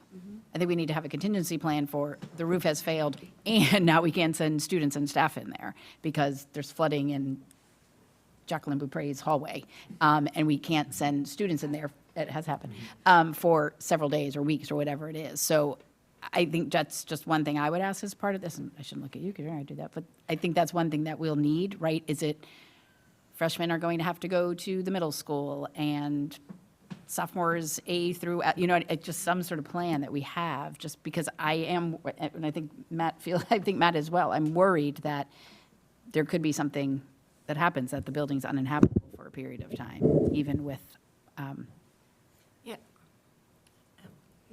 Maybe Matt can answer this. What are the things that you do on a monthly or a day-to-day basis to kind of oversee the condition of the roof during storms, to kind of maybe give you an idea of problems that are going to arise that week, that month, to kind of, I know you don't have a crystal ball. No, But it's just type highly of things that you reactive, to be do honest to with you. kind of, So on a it's- day-to-day basis that. It's reactive Okay. until the weather clears up, like today. And we have 2 certified roofers, Pete LaFarve and Matt Conway. Matt Conway at the high school takes it upon himself to climb up and walk around. He spotted 37 holes in the roof when I was up there with him. Walking around, I didn't find any. He was like, there's one, there's one, there's one. He's very good at patching them up. Patching does a good job to stop those small leaks. The seam migration, which is the seams pulling apart, is the bigger issue. In 2019, we had the science wing roof blow off. That's what I'm worried about. So preventative maintenance on a roof is really reactive right now. Unless we commit to going up and re-seaming the entire high school roof, Habib says that would cost about $2 to $3 million. That's still going back to town and asking for that money, and there's absolutely no guarantee it would stop anything. I think that I discussed that when we had the first roof Yeah, I remember presentation. I remember him talking about it. in Somebody one of our asked that meetings. question, like, why don't we just go up and repair it or overlay it? Because there's no guarantee that anything would be fixable. The bigger thing that I worry about is the contingency that we will need to have in place if we do get funding for the roof.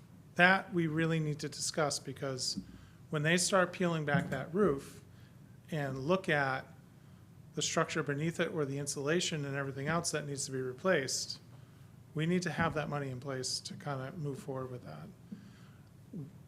Am I confident that we're not going to have some kind of catastrophic event? I think we have enough eyes on that roof to determine if something's going wrong right away, that we can figure that out. I'm up on the roofs all the time. Matt Conway is, everybody is. I was on South today walking around. You can feel a spot and know right away, I gotta call somebody in. HVAC's the same way. Well, it's really warm in here. Okay, I gotta get somebody in. So there's indicators of what's coming up. And we can feel those things out, because most of the time they show up. Ceiling tile falls in the classroom. Okay, let's get up on the roof, and we can determine right away and assess, is this bigger than what we think it is? And if it is, we will absolutely let the right people know and get the people in to do that. I haven't seen that yet.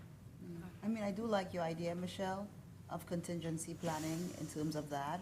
And that's something that we can take up and look at it deeper and maybe come back to the committee with some ideas in terms of what that looks like. Okay? And yeah, I mean, it Yeah. doesn't even have to come back to us. I Yeah. trust you to Right. have them, but just a Habib thought also that did a if roo- something a- does happen. Yeah. Habib Associates, the architects and structural engineers, did a roof assessment they just updated it, and they did not indicate any kind of catastrophic problems going on. They just said the membrane has failed and it needs to be replaced. They would have indicated something else was going on. If, Jacqueline? if I can ask one more question. If we were to go to town meeting this year with an estimate of what the roof is and the schematic design, when would we start the roof? When would we be able to start the roof? Is there ever a world where we could start this summer? No, No. Because we still need to do the schematic. Yeah, we haven't done the schematics yet, yeah. No. Yeah, So I think people need to hear that too. right. The only other question I'd like to ask Matt, and I know we've discussed this before, is there any opportunity to do any of the construction during the school year? So we're making an assumption it's summer to summer, but even if we could do April, I know we can't do January, but April to October. No, the only thing that they would be able to do was mobilize. So they would be able to design very detailed, get the materials ready, take over the back parking lot, get the cranes ready. So when June 20th came, that following Monday or Saturday, because they would work probably 7-day weeks, they would have the cranes up and start demolishing immediately. It would have to be most likely 2 summers. They would phase it out. And HVAC design would have to be, it would have to go out to bid for the manufacturers. Is a 12-week minimum lead time. So that would have to go out very, very quickly. Jacqueline? Well, I was gonna say, I don't think we can have a plan by grade, because we have mixed grade classes. Right. Probably just by weight. Yep. Like, Yep. we have Yeah. to just move the whole science wing to like, between studies and like special education, really small classes, and just sort of squeeze everybody into cafeteria, gym, hardware. And that is what we did a few years ago when part of the building was damaged after the fire, was we had to, close some classrooms, utilize larger spaces to put a lot of classes together. It's not ideal. Definitely not. But they could be closer together than 3 to 5, 6 feet apart. Yes, Yes. yes, exactly. Too soon, Jen. Yeah, sorry. I could just hear it in my head. There's just not enough space. There's just We'll not enough always space. Exactly. 5 years ago. Any other questions? So there is, we have to vote a certain way. I think the administration is proposing we go to town meeting for schematic design for an extraordinary amount and to go with MSBA, or to try for MSBA funding. Because the, In the slide, in the packages, the vote. It doesn't be a downside to trying. No. No, it doesn't change the Yeah, timeline at all, so right. if we have to readjust for Okay. next year's town meeting, we do. Do we want a building committee article in here, or we do that after? For full, when we do full funding, do we do the building committee? It's Well, written into the so the- high school MSBA article. Was that, sorry? Said you wrote it into the high school MSBA, that you'd reconvene the 2017 We high school can't- building What committee. would they have to approve? We have to They would approve have to it. we'd have approve it. Has to because I approve think it we at have to town do an meeting. or. Yeah, an or, An Oh, either or? yeah. Okay, so it's yeah. an or in there. Okay. Is that okay to do an either or, please? Well, I mean, we can't do the or unless we have approval from town So I'm meeting. saying, approval from town meeting? We can't, we can't extend the 2017 building committee job requirements, but however you want to say it, unless we vote on that at town meeting. It gets added to their list of Responsibility. responsibilities. That would have to be another warrant article. Right. Oh, they're reopening the warrant tomorrow. And I understand that it says and/or, but there is no or if we, unless it's a warrant article. Yeah, I mean, the thing. Or, I we mean, don't need- if Well, the- we- well, if the we thing don't about it- technically have to The need thing about one. it too, the PR, when for PRS roofs, You know, we had a warrant article in the 2021. yeah, but it was the same warrant article that we had now. The 2021 warrant article was exactly the same warrant article here Do we need as the, well. But was there also No, a there warrant wasn't. article to extend, Yes, the Foster Building Committee to extend to the PRS repair? Let me see. Yes, I can tell you now, I have it up. if not, could we vote on this without that in there if we don't need it for MSBA for the accelerated projects, and then add it into town meeting for, plan for next year? Would we 2026. need the, If we got that. the school building committee before, For schematics? for schematics, right? I mean, it would be Don't you nice, Go but, through that process? but if we need a workaround, it's not ideal, but Yeah. at least it gets it. Right.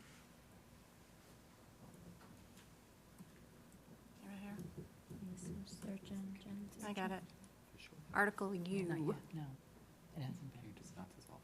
2017 School Building Committee additional charge. There was an expansion of the rule. I see what you're saying, yes. For Foster. Oh, And okay. then it was amended to be explicitly for PRS. Okay. But I guess the thing about it too is that the expansion of the rule Yeah. happened in addition to, the both votes happened at the same time.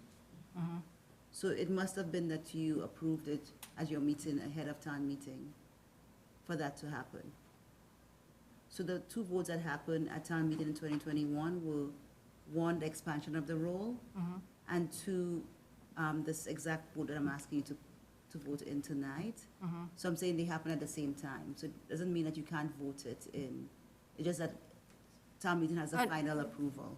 No, I'm Does that not, make sense? no, I'm not saying that we can't vote on this, Okay. but I'm saying, if we do want to have the building committee work on this, that has to be an additional warrant article. Right, I'm with you. Yes. And I don't think. And we does can- that have to happen This year. now, or can that wait until 2026?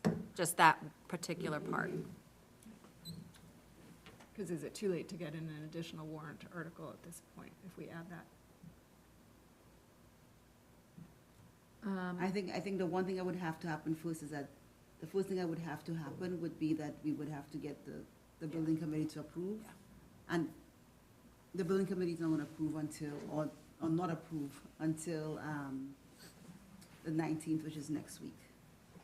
So, I mean, we don't have to have it, it's not required, we could have a task force. I don't think it has to. So the building committee was established at town meeting with,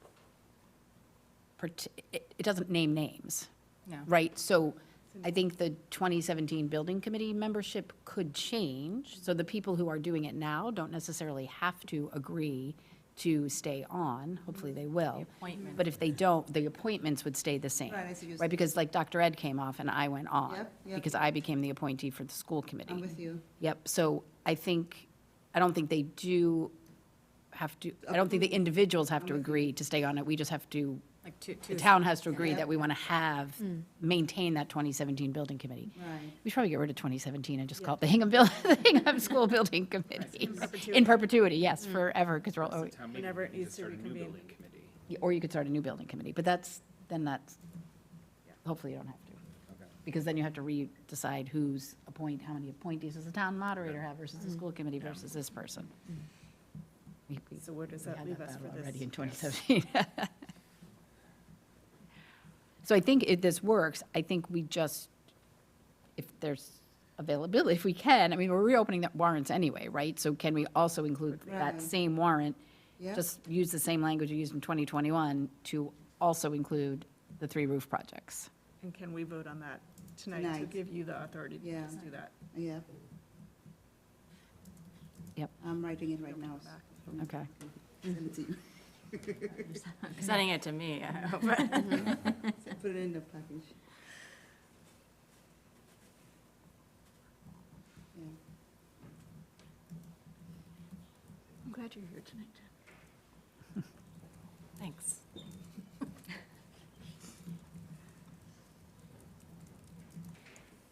Refresh.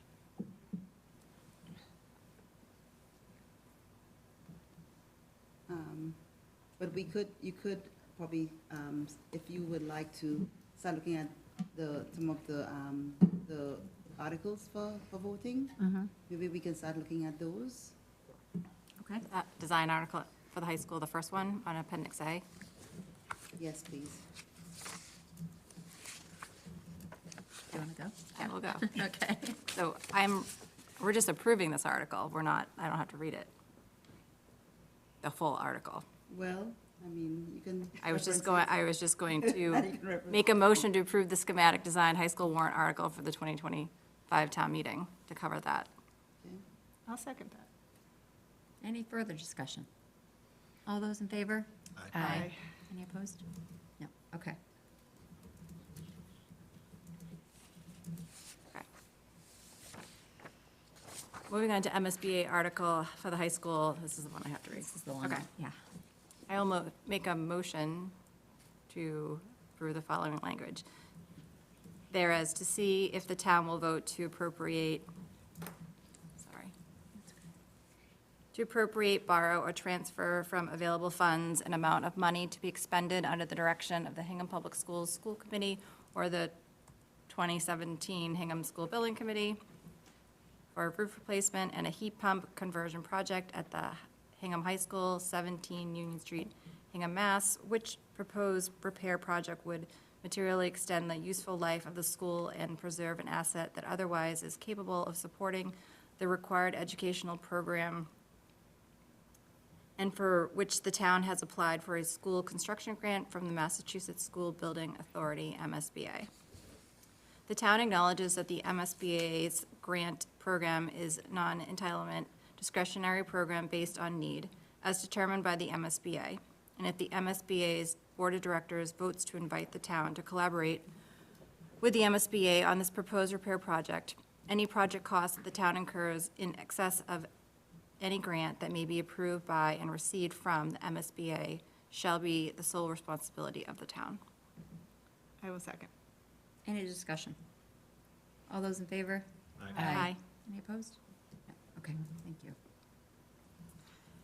Do you want to take turns reading? See if you I'm want- good. I'm good. Not parched I yet. can do this. For your life. I have a cough drops in my water. Wait till the last one. I will make a motion to approve the following language.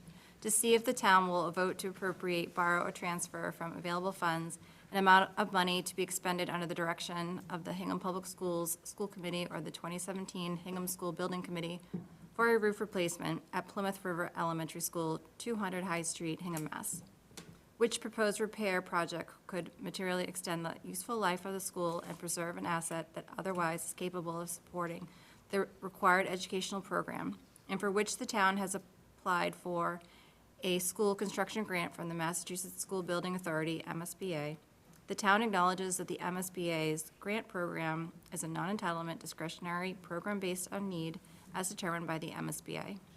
And if the MSBA's Board of Directors votes to invite the town to collaborate with the MSBA on this proposed repair project, any project cost that the town incurs in excess of any grant that may be approved by and received from the MSBA shall be the sole responsibility of the town. Second. Any discussion? All those in favor? Aye. Any opposed? I will make a motion to approve the following language. To see if the town will vote to appropriate, borrow, or transfer from available funds any amount of money to be expended under the direction of the Hingham Public Schools Committee or the 2017 Hingham School Building Committee for a roof replacement at South Elementary School, 831 Main Street, Hingham, Mass. Which proposed repair project would materially extend the useful life of the school and preserve an asset that is otherwise capable of supporting the required educational program and for which the town has applied for a school construction grant from the Massachusetts School Building Authority, MSBA. The town acknowledges that the MSBA's grant program is a non-entitled and discretionary program based on need as determined by the MSBA. And if the MSBA's Board of Director votes to invite the town to collaborate with the MSBA on this proposed repair project, any project cost that the town incurs in excess of any grant that may be approved by and received from the MSBA shall be the sole responsibility of the town. Second? Any discussion? All those in favor? Aye. Any opposed? Okay. And then the extraordinary? Okay. Waiting over Jen's shoulder here. I will make a motion to approve the extraordinary article for the 2025 Hingham warrant. I will second. Any discussion? All those in favor? Aye. Aye. Any opposed? Sorry, you threw me off there. No. Say again? Jen threw me off for a second. I know, but this one wasn't the long-winded one. Okay, all right, so those are approved. I also sent you an email, Jen. Okay?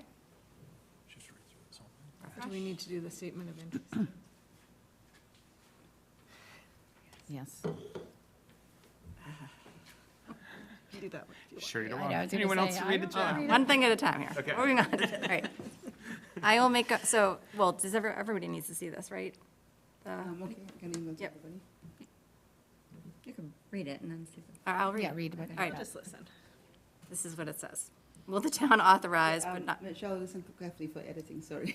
Nope. I will make a motion to approve the following warrant article that states, will the town authorize but not require the expansion of the role of the 2017 School Building Committee to pursue, oversee, and execute the replacement of roofs and the update of the heating, ventilation, and air conditioning system with respect to Hingham High School and the replacement of the roof at Plymouth River Elementary School and South Elementary School pursuant to and in conjunction with Hingham's invitation to the Massachusetts School Building Authority, MSBA, Accelerated Repair Grant Program, or Act, or anything there related thereto.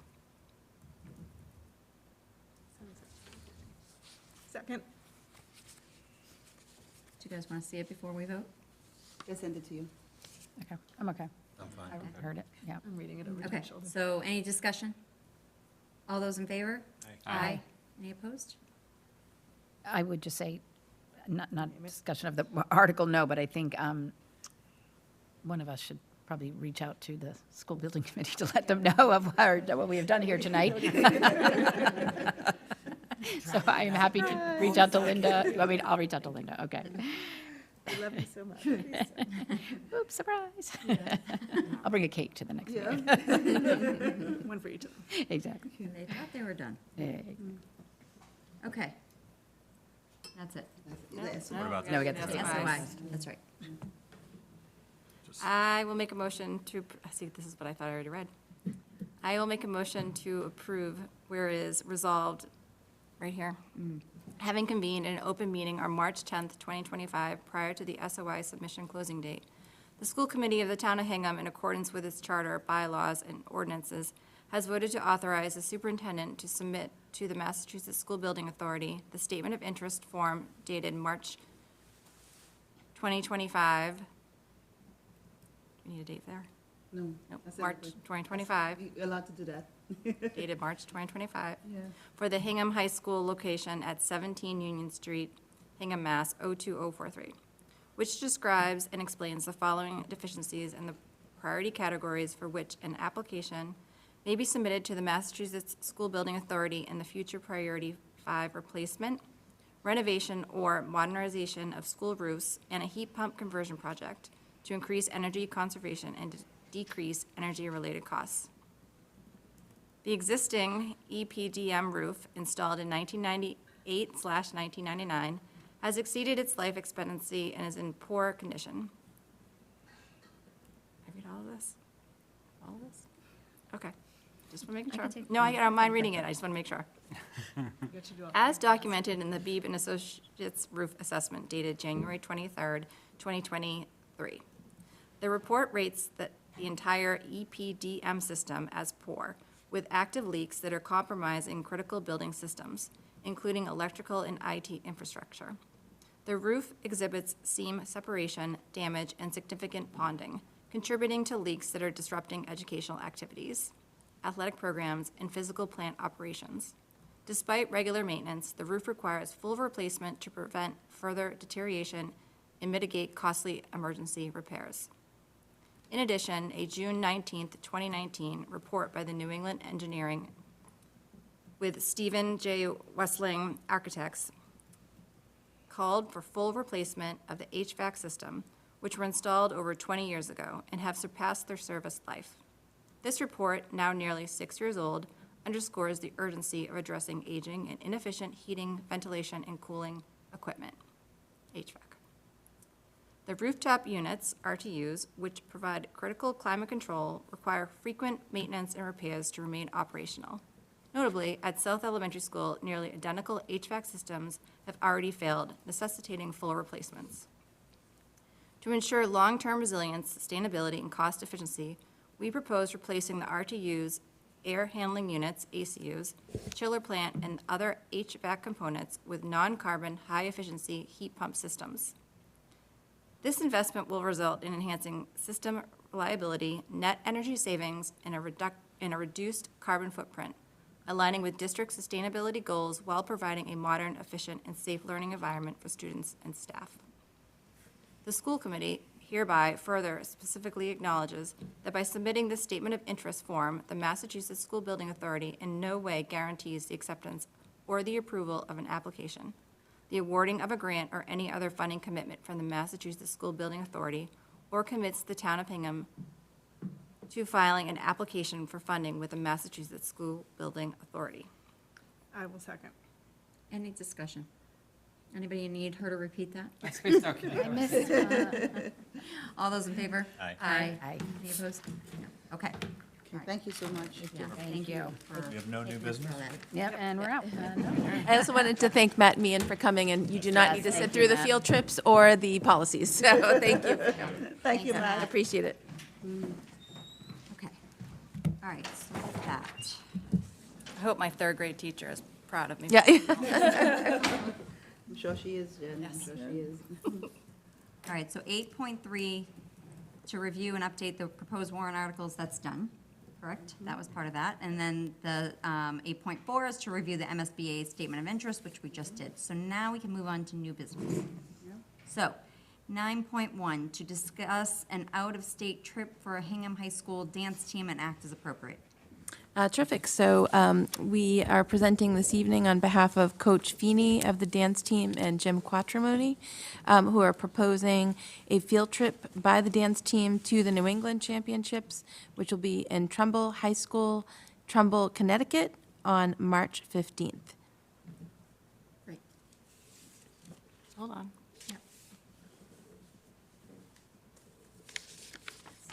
I will make a motion, this is the Trumbull. I will make a motion to approve the field trip on March 15th, 2025 to Trumbull, Connecticut for the dance team for a New England championship. Do we have a second? Second. All those in favor? Any discussion, sorry? All those in favor? Aye. Aye. Any opposed? No. Okay. 9.2, it's another trip to discuss a trip to New York for chorus and drama students in grades 6 through 12 to take place in June of 2025 and act as appropriate. All right, this one is being presented by Christopher Landis and Maureen Fish for the chorus and drama students. It'll be a day trip to New York to see the musical Six. They will leave very early in the morning and return very late at night. That's a good, Yeah, I'm jealous, I want to go.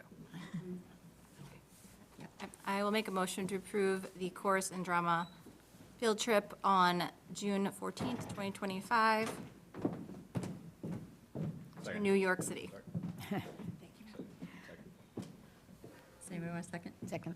Second. I didn't know if Matt jumped in there. Okay. Any discussion? All those in favor?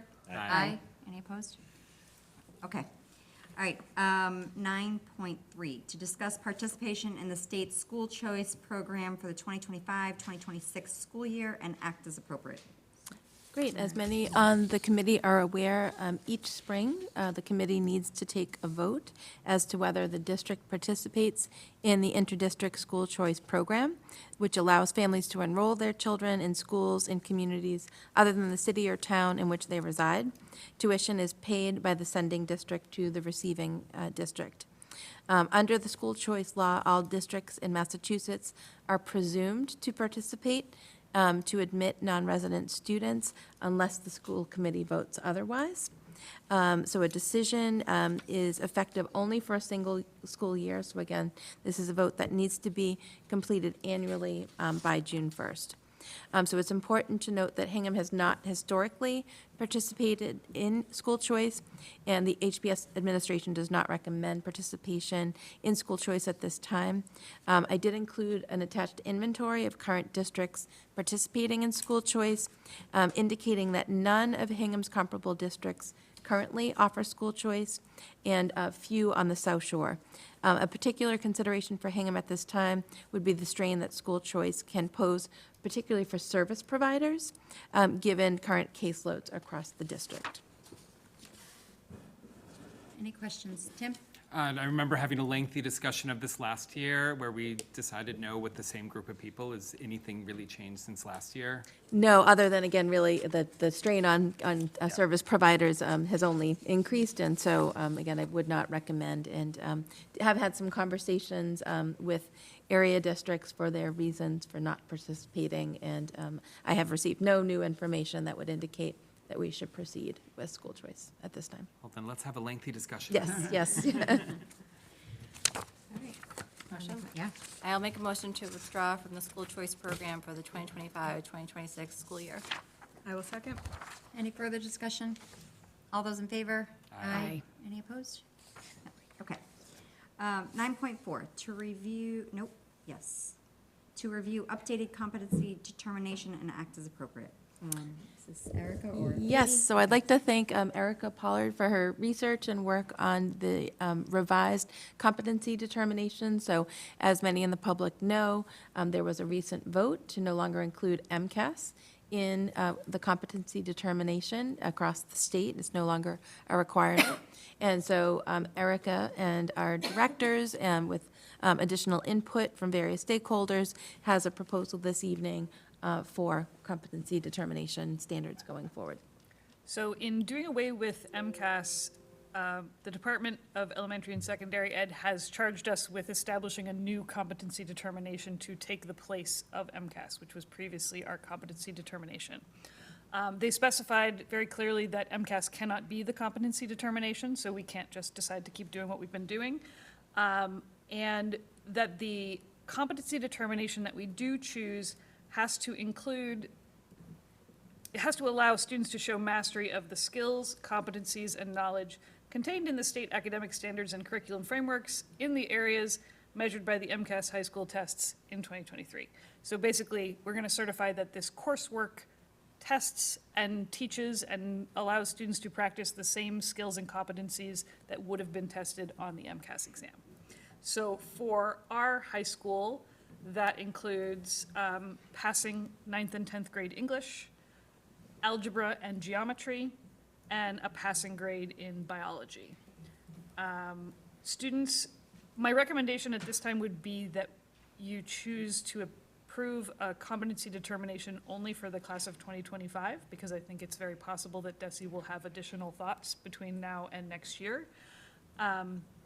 For the class of 2025, students who have previously earned a competency determination by taking MCAS prior to this fall, that competency determination stands, and any students who have not can earn one by completing this coursework. Tim?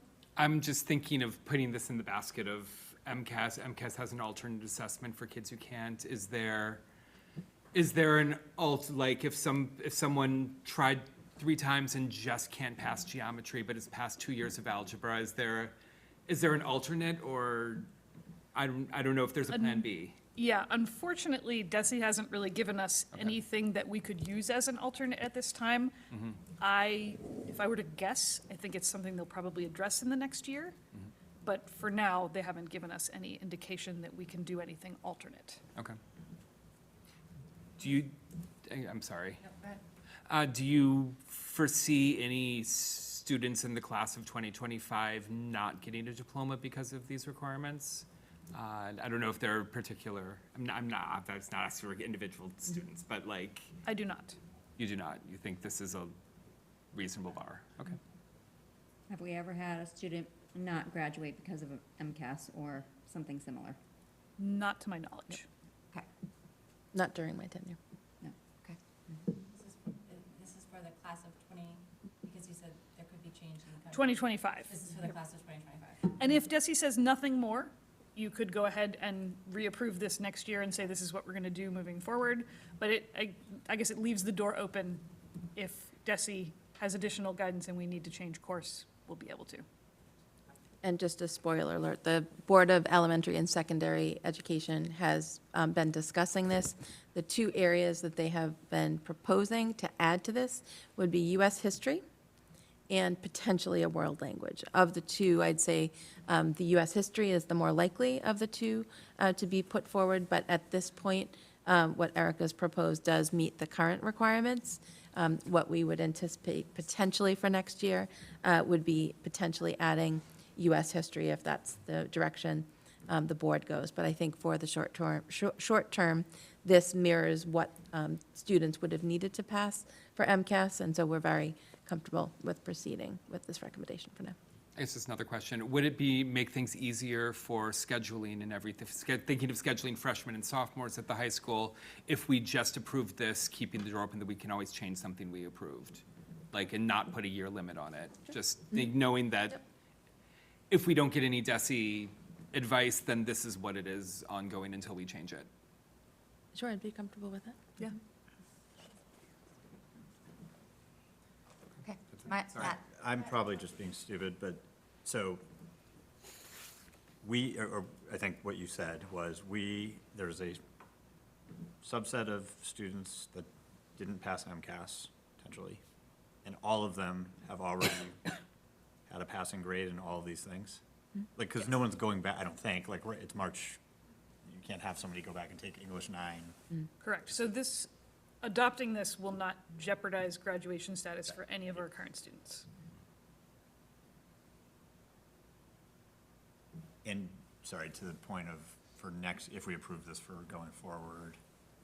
Current class of 2025. Sorry, current Yes, class of For the 2025. current class. Oh, I thought somebody said maybe we should just do this going forward. I was saying that. Yeah, right, which, if we Right. did that, have we done the analysis already to like make sure class of 2026 wouldn't be impacted by That's this? what we don't know from DESI yet, if DESI will change their requirements.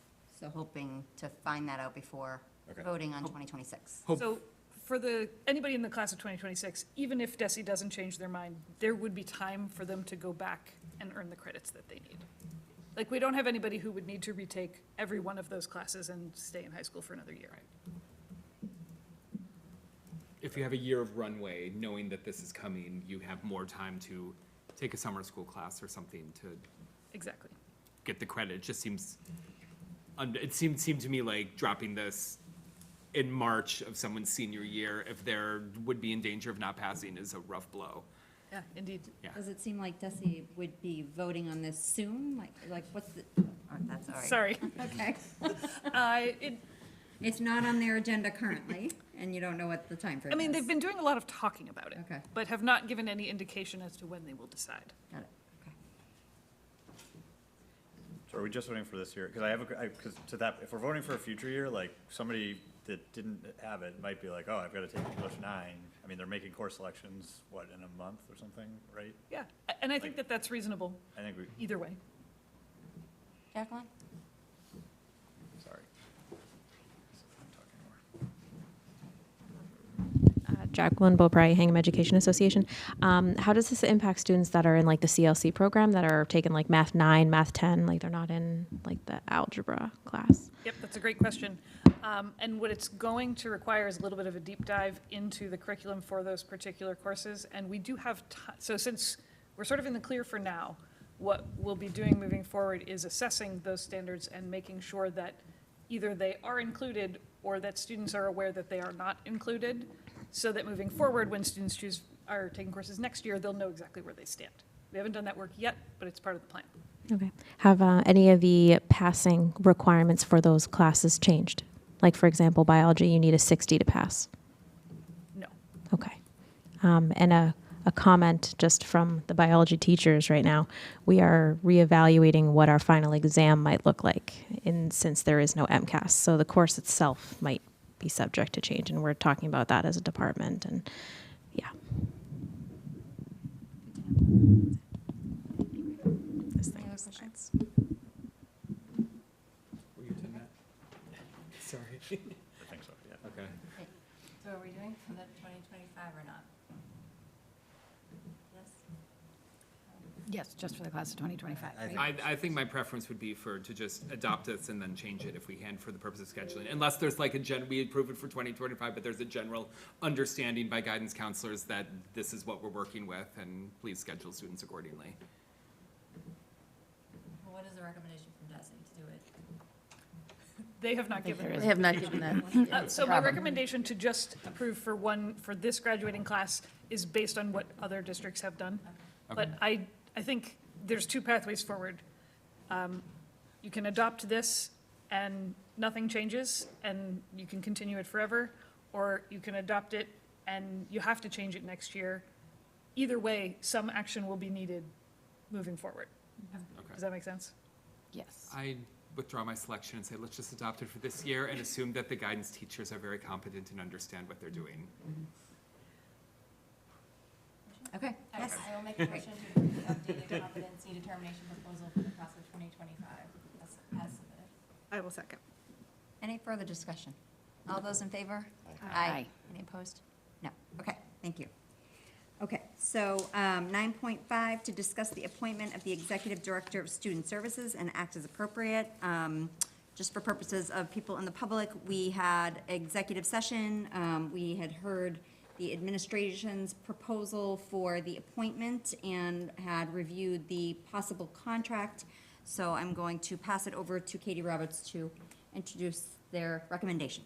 Terrific. Well, first of all, I'd like to thank Erica Pollard, who led the screening committee for the executive director search. On that committee, we had representation of families, administrators, special educators, and general educators. And it was a thorough process. And again, thank Erica and the team for their work on that. And we are then followed that with a site visit. And so Dr. Panarisi was able to meet with our leadership team, general educators, special educators, and probably the highlight of the day, she spent an hour with some high school students who currently participate in special education, and they were phenomenal as always. They asked some really insightful questions, and I was very impressed with Dr. Panarisi's easy way with them and how she engaged them. So that was a highlight of the day. We also, in the evening, did a community Zoom. I will explain to the committee that there were some glitches with Zoom that day. I later found out that it was a global Zoom issue. I know even a couple of the members of the committee in their own private lives and working in corporations and so on, there was a Zoom glitch that day. And so while many members were able to join the Zoom, there were a few people who were not. And again, for that, we are sorry.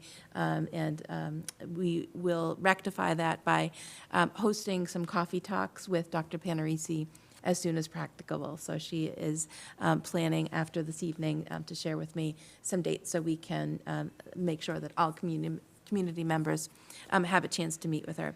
So just to share a little bit about her bio.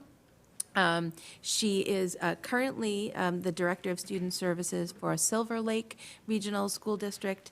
She's previously held district-level positions as Assistant Director for Special Education in the Boston Public Schools, where she oversaw 16 schools. I have a hard time wrapping my mind around that number of schools. She's also worked as a building-level administrator for the Fall River Public Schools, Swansea Public Schools, Wareham Public Schools, and she has served as both a special educator and, interesting fact, she also taught math at one point. So a very well-rounded career. She has her doctorate in education from Boston College, a Master of Education from Curry College, and a bachelor's degree in both special education and psychology from Bridgewater State. So we do at this time, of course, want to thank Dr. Cataldo, who has served as our interim executive director for the past 2 years. We're grateful for her steady leadership and for ensuring continuity within the department while overseeing the special education audit. And so Dr. Panarisi will pick up the ball from Dr. Cataldo. We'll continue to build on this foundation and to continue to advance the strategic plan to strengthen student services. So as I mentioned, Dr. Panarisi indicated interest in beginning to onboard this spring while finishing out her time in Silver Lake, and then will be appointed permanent executive director beginning July 1st. Any questions? I just add, Carrie and I were representing school committee on that, and on the screening committee, and so there was school committee representation on there as well. And at the community Zoom meeting, how many people were on the call? So interestingly, I mentioned that there were certain people that weren't able to get on. We did try to see if there were any patterns. So there were some staff members logging in with their Zoom account that were able to get in, some community members logging in from private accounts that were able to get in, and then there were those in each of those buckets that were not. So there was no pattern to it. I know that, again, some of the committee members that had mentioned in their own work lives that day, Zoom was disrupted. We have not had any, It was disrupted, and then there was a notice that I think it was down for scheduled maintenance from like 8 p.m. to 9 p.m. that night, because I think they realized it had been glitchy all day, and then it was sort of not available. So I don't know, I can't remember what time the meeting was, but some people were able to. People were able to get in again. There was And the no feedback rhyme was or good. reason. So there were some staff members who logged in from we did all of the research to make sure that we hadn't disrupted any setting. But the fact that there were some people logging in with their Hingham Schools account who were able to get in, some were not.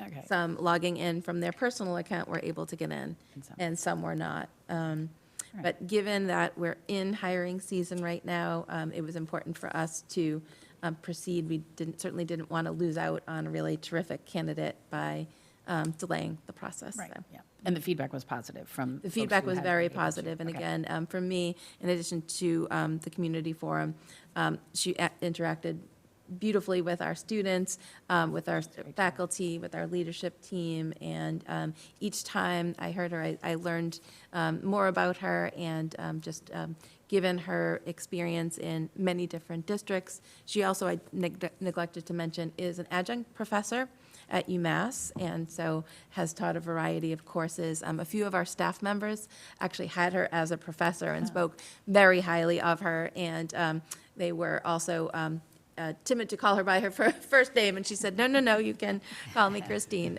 But I thought that was interesting as well. So we had people that had interacted with her in a variety of forums, and definitely you can get the sense, I could see her very much as a teacher. She had a very just nice presence about her. So, and I'm, again, unfortunate that not everyone in the community was able to get onto Zoom that evening with that technical glitch, so. Thank you. I see a hand raised. Karen Carley, if you could state your name and address. Hi, Karen Carley, 226 High Street. Katie, thank you so much for that. Can you just give us an idea of how many people were on the call, and how many people signed up for the call that wasn't allowed? That would be great. Like, are we talking 2 people got into the call, or are we talking more than that? There were, Eric, would you say about a dozen on the? Yeah, about a dozen. Let me look up the RSVP list.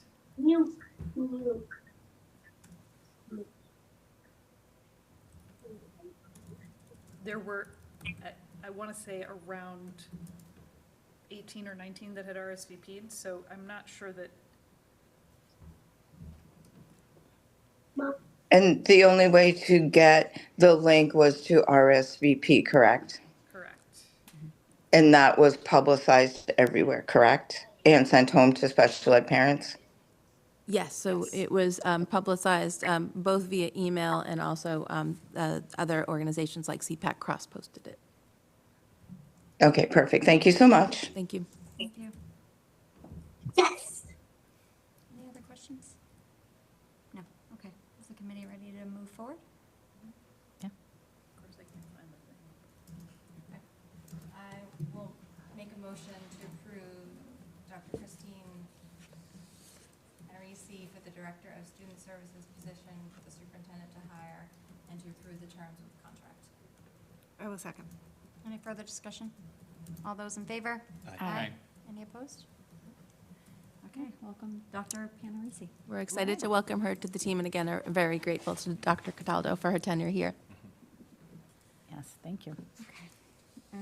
All right, 9.6, to discuss the memorandum of agreement related to the nature trail at Plymouth River Elementary and act as appropriate. I will pass this over to Katie. Terrific. So we had some reach out from the members of the Select Board who are currently working with the Center for Active Living and that construction project. Given that the proposed Center for Active Living will be at the Bear Cove Park, and will be on some conservation land, as part of that process of building, they will need to identify a comparably sized piece of conservation land to do a swap. So again, so we are kind of preserving the amount of conservation land that we have. As you know, Plymouth River is on a very large parcel and a beautiful natural feature on the Plymouth River parcel. And so there is one small parcel as part of the Plymouth River Nature Trail that is primarily vernal pool. It's a very sensitive area and one that we would like to protect in conservation land in perpetuity. And so what the Select Board has proposed is that the Hingham School Committee transfer ownership of just that small parcel of the overall acreage of Plymouth River to serve as replacement land for the conservation land being built by the Center for Active Living. As many of you know, I was the former field science teacher for the district. I'm very familiar with the parcel of land. Again, it is one that I personally would love to see preserved in perpetuity. And so I am in support of the transfer, and it would, if you are so inclined, require a school committee vote. So I did include in the package just an aerial view of the parcel, and Tom Mayo, our town manager, included some kind of GIS images for your review. But again, just understanding that this will not impact in any way student or community member access to the nature trail. In fact, it will do the opposite and preserve this in perpetuity. Any questions? No questions. I just, given that it's an MOU, I think we have to do 2 reads of it. Yeah. So, and we have time. I know that they were hoping for us to vote by the end of March, so we still have the next meeting that we would have time to do that. Terrific. So we'll make sure we add that to the Yeah. 24th meeting. Okay. Okay, so moving on to 9.7. There's a lot here. Ally will take over. It's to conduct a first read of the following articles: AC, non-discrimination policy, including harassment and retaliation; ACAB, sexual harassment; ACR, non-discrimination policy, including harassment and retaliation; ACA, non-discrimination on the basis of sex; ACAR, non-discrimination on the basis of sex; ACGA, Civil Rights Grievance Procedures, ACGB, Title IX, Sexual Discrimination Grievance Procedures, ECAF, Security Cameras in Schools, EEAA, Walkers and Riders, IMG, Animals in School, IMGA, Service Animals in School, JJE, Student Fund Raising Activities, KHBA, Advertising in the Schools, BHE, Use of Electronic Messaging by School Committee Members. So it sounded like I repeated myself on a couple of those, but that's, one is a policy versus one is a procedure. So, given all that, I'm going to pass it over to Ally. I'm going to say this part of the meeting is sponsored by Alphabet Cereal. And you all booked Wanna have some soup after that. 11, right? Now, I'll try to go through these really fast, but still, so we can have some discussion on them, as some of them are very important, but I bucketed them, you'll see, there's 3 folders for 9.7, just to try to make it a little easier to follow along. And this is a first read, so these will be back here again at our next meeting. So don't worry, you'll see these all again. The first bucket is Title IX. We've talked a little bit before, and you saw these in the fall, so I know you're wondering why they're back here again, all of them. But we approved some of the procedures and the new policies based on the last presidential administration, and those were put in place in 2024. Now we have new guidance that we need to revert back to the former policies from 2020. So actually, there's only 2 policies in here that we would have going forward. Those 2 are labeled as draft ACAB. We last approved a version of this on 4/10/2023. We had made some changes to the prior version. And then we have a draft of AC, which is the non-discrimination policy, including harassment and retaliation, that we approved last May of 2024. And that when we approved it, we did make some specific changes within our version, mostly to the protected classes. I put in here, I highlighted, no, I didn't scratch that. But on the draft AC, you'll see we have some changes to the protected versions from the MASC version. Just we added in some additional language, which we can, as a committee, decide to keep in there or not. But my personal opinion is that even though we include all the federally protected classes against any discrimination, it is nice that we specifically outline all of them. And I won't read them all for you, but all related to sex, gender identity, race, age, veteran status, pregnancy status, all kinds of things. And we did supplement a little bit with our own Hingham version of that. So that is different from the MSC recommendations, but it is up to us as a committee if we'd like to leave that in to help support our students and make everyone feel that they are protected. So all the other policies in this folder were new versions that we approved last fall in September, and now are recommended that we remove from our policy handbook. So there would only be the 2 AC, AB, and AC moving ahead. Can I just see if I understand what you just said? Okay, thank you. Forgive me. Hopefully you do, because I don't. I know the reverting back is primarily about LGBT and transgender students. Yes. And where the last administration added protections for those classes, and this current administration is taking away protections for those classes. Yes. I know we have many LGBT students in our schools, and people who are on us to protect and speak for. So the solution so the 2 things we're deciding between are, do we include LGBT and trans students in a Hingham only? So they are included in that last version. We just called it out more blatantly. Okay. So we specifically say sexual orientation, gender identity, religion, disability, and Okay. a whole host of other things, whereas the official MASC version does not include all of those. It does include the language, any category protected by state or federal law. We just felt as a committee that we should actually call attention to. Okay. So this sort of acknowledges the change in administration while still maintaining protection for Hingham LGBT students? Yeah, and that's Okay. why I feel it's important for us to keep it in there. Even though it's covered with the language, it still, to me, feels like we want to make clear to our students that we are protecting all of them. So that is a, you know, Thank a you, okay. decision. Yep. Yes. Thank you for letting me. Yeah, they are also within here, some of the procedures that were put in place had clear distinction about the timing of Title IX investigations, who would be doing them, some other things. So this again reverts back to the former versions, which are a little bit slower in terms of the investigations and some of the ways that the process works, but you can read into all the fine print about all those details. So those are the Title IX policies, if anyone has any other Sorry, questions. just, on them. I just want to make sure I'm understanding. So we're eliminating a bunch of policies, Yes. and they're not, and that we sort of have to do that? There's not a choice? Yeah, so this is based on, Okay. you know, the change at the federal level, Yep. and they are reverting back to the prior Title IX policies at that Okay. level. And, yeah, Right. and the schools are required to follow suit. Okay. So that's, you know, the first 27 policies or so. If you want to look in the next folder, I put one labeled student safety policies.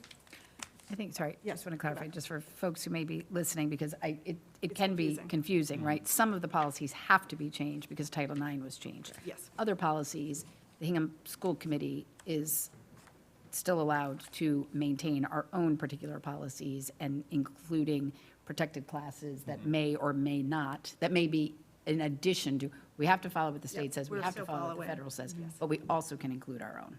Yes, we just included our own language about the particular Yep, protections. okay. So in terms For of whom protected therefore. students, nothing in Hingham will change between 2024 and 2025? No. Okay. Yeah, and I think I think it's important that's- to make very clear, Yep. and that's, I think that's the That's why we reassurance did people that are looking for. that way, yes. Yeah, the law may have changed, but our protections have not. Yes. Okay, so if we move ahead to the second folder that's labeled student safety, there are 3 policies in there. When we started speaking about some of the changes to fees, some of these policies came up in regards to both the buses, walkers, when the superintendent has the ability to designate that, that families are within the radius of walking, however, it's not safe. So the first policy, EEAA, it's a combination of, when we went through and made that change to add the bus fee, making sure that the policy matched that within the language. So I redlined this one for you with our original policy. This is a draft, and then the changes that we would be proposing to make to follow along with the bus fee.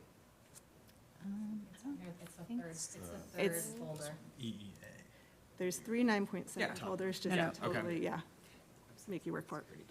Yeah. I think So that's his first one, so the language just matches along with what, as a committee, we approved in terms of who would be eligible for transportation, what those distances would be, and who would be eligible with a fee to get transportation. There was one MASC addition, just to change the language, in regards to students with special needs, and just adding the line, transportation must be provided for students with special needs who IEP requires it. So I think that's important that we add that piece into. Great. Sorry. My Sorry, hand how was you, up. I thought you had a question. No. So the next one is related to security cameras. This is another one where, in reviewing the MOU with HPD, which we do each year, and we are currently in process doing with the subcommittee, there was a question about access to live feeds in an emergency situation. And so we change, or proposing changing some of the language in here, you'll see it's redlined at the bottom of the first page, just to allow, in a situation where there's an emergency and an urgency to it, to allow for that to happen. It already read that way with the superintendent being allowed to give access, but we just wanted to remove that barrier. Can I comment on a different? Yes. This 5th paragraph, where the last sentence, where it says, "Students or staff identified on security cameras in violation of committee policies will be subject to disciplinary action." I believe that's in violation of the contract. Okay. So I think that needs to be changed. Okay. Okay.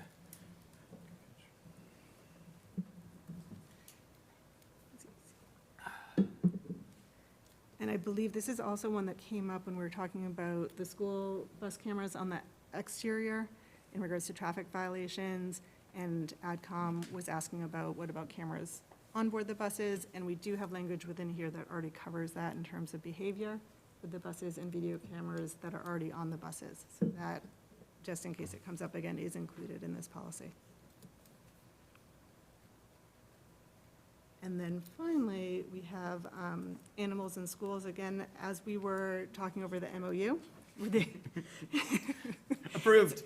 So it's a lot of red in here. Sorry, just written down.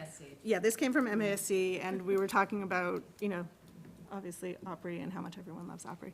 But what they are recommending is just breaking it into two different policies, IMG, which is animals in school and is related to the educational programming and student health, and then the second policy, which is related specifically to service animals. So there's really, it looks like a lot of changes. If you look through, it's really just breaking those into two separate ones and removing the piece about What's the deal with this animals prohibited from school? the prohibited animals such as Bringing bats and, wild- yes.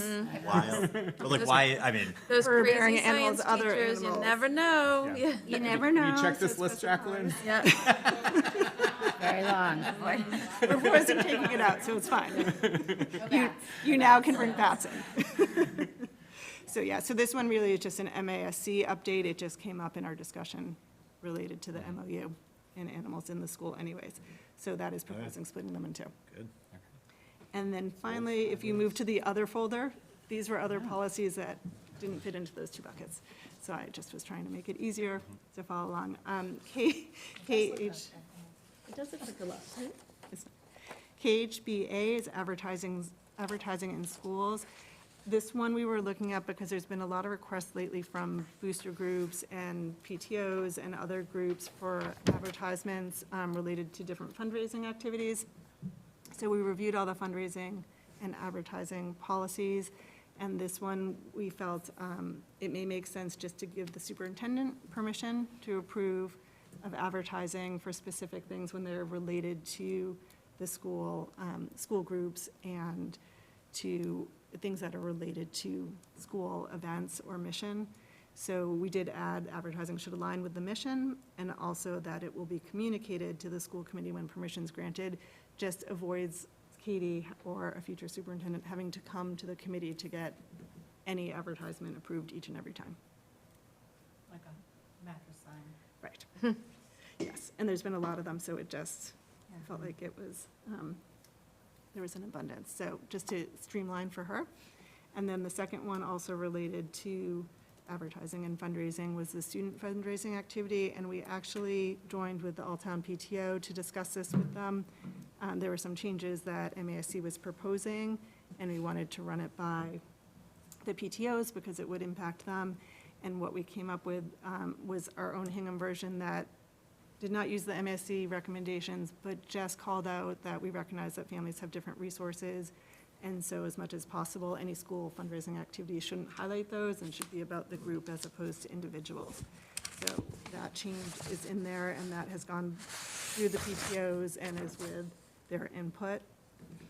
And then finally, the very last one is just a policy that had some archaic language in it related to electronic messaging use by the school committee. You'll look at the last line, and it had a note about school committee members who do not have a computer or access to messages, and we're just proposing to remove that line because it really no longer makes sense. This was just one that was in the cleanup. So. We still have the printouts of the agenda. Yes. That is still in there. Sorry, in JJE, the fundraising, just that line about different resources. So is this saying that if you're having fundraisers, we shouldn't be having rewards for? Individual, Okay. yes, Okay. students for raising certain amounts of money. Okay. Which already is really being, they're very conscious of that already, but we just wanted to codify it. Okay. So if you want, we can add in another 6 or 7 policies. I think that's good for now. So we'll vote on these at the next one, possibly. I propose policy committee is no longer allowed to meet. 2 months. Oh, you should see our list. This is just Sorry, getting started. I have one more, sorry. The last one, no money collections of any kind may be held in the schools without specific consent of the superintendent. What do we mean by money collections? Like, I'm thinking, like, I'm Slater and I'm selling prom tickets at the school, does that require, it says no money collections of any kind may be held in the schools without, so maybe as it relates to fundraising? It relates to Okay.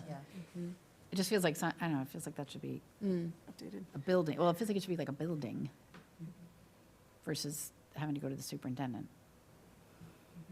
We can change that too. Okay, anyway, Well, just a thought. Yeah. Okay, Yeah. Or designee might help. or designate, Yeah. yep, designate, I like. That can be proposed.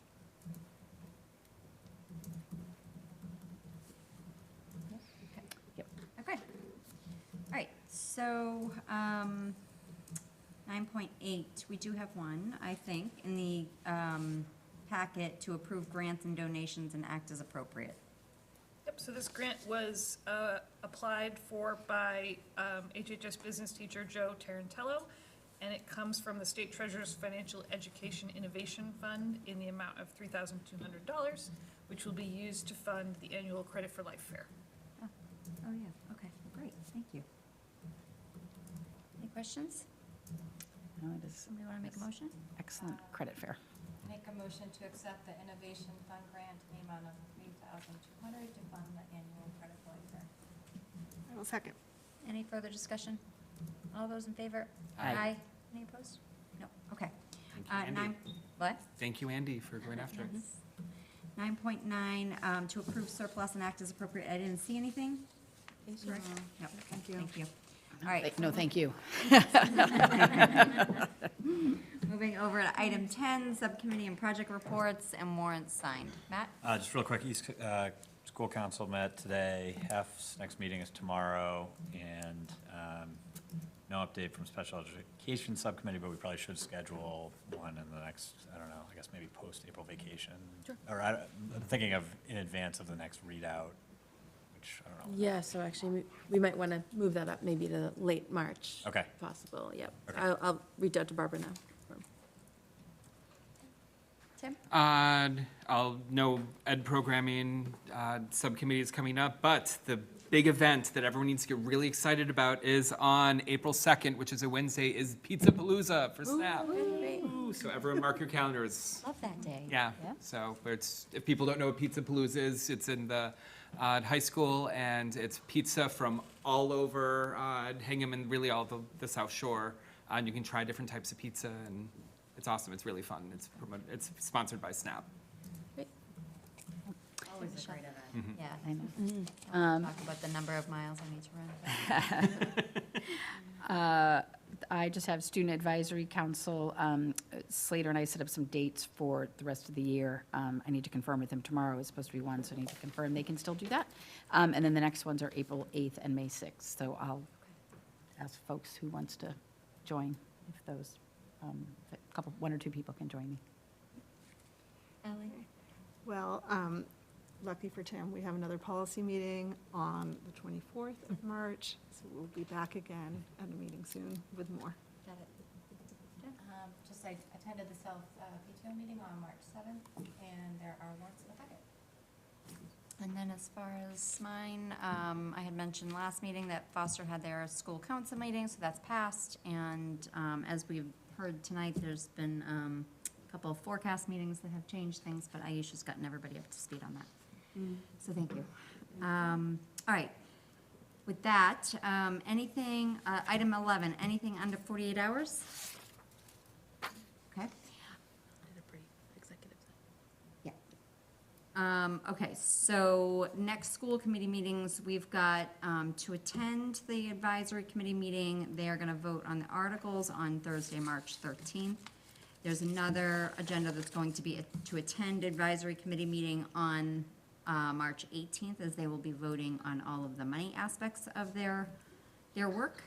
Our next school committee meeting is on March 25th at 6:30, and then the one after that is April 7th.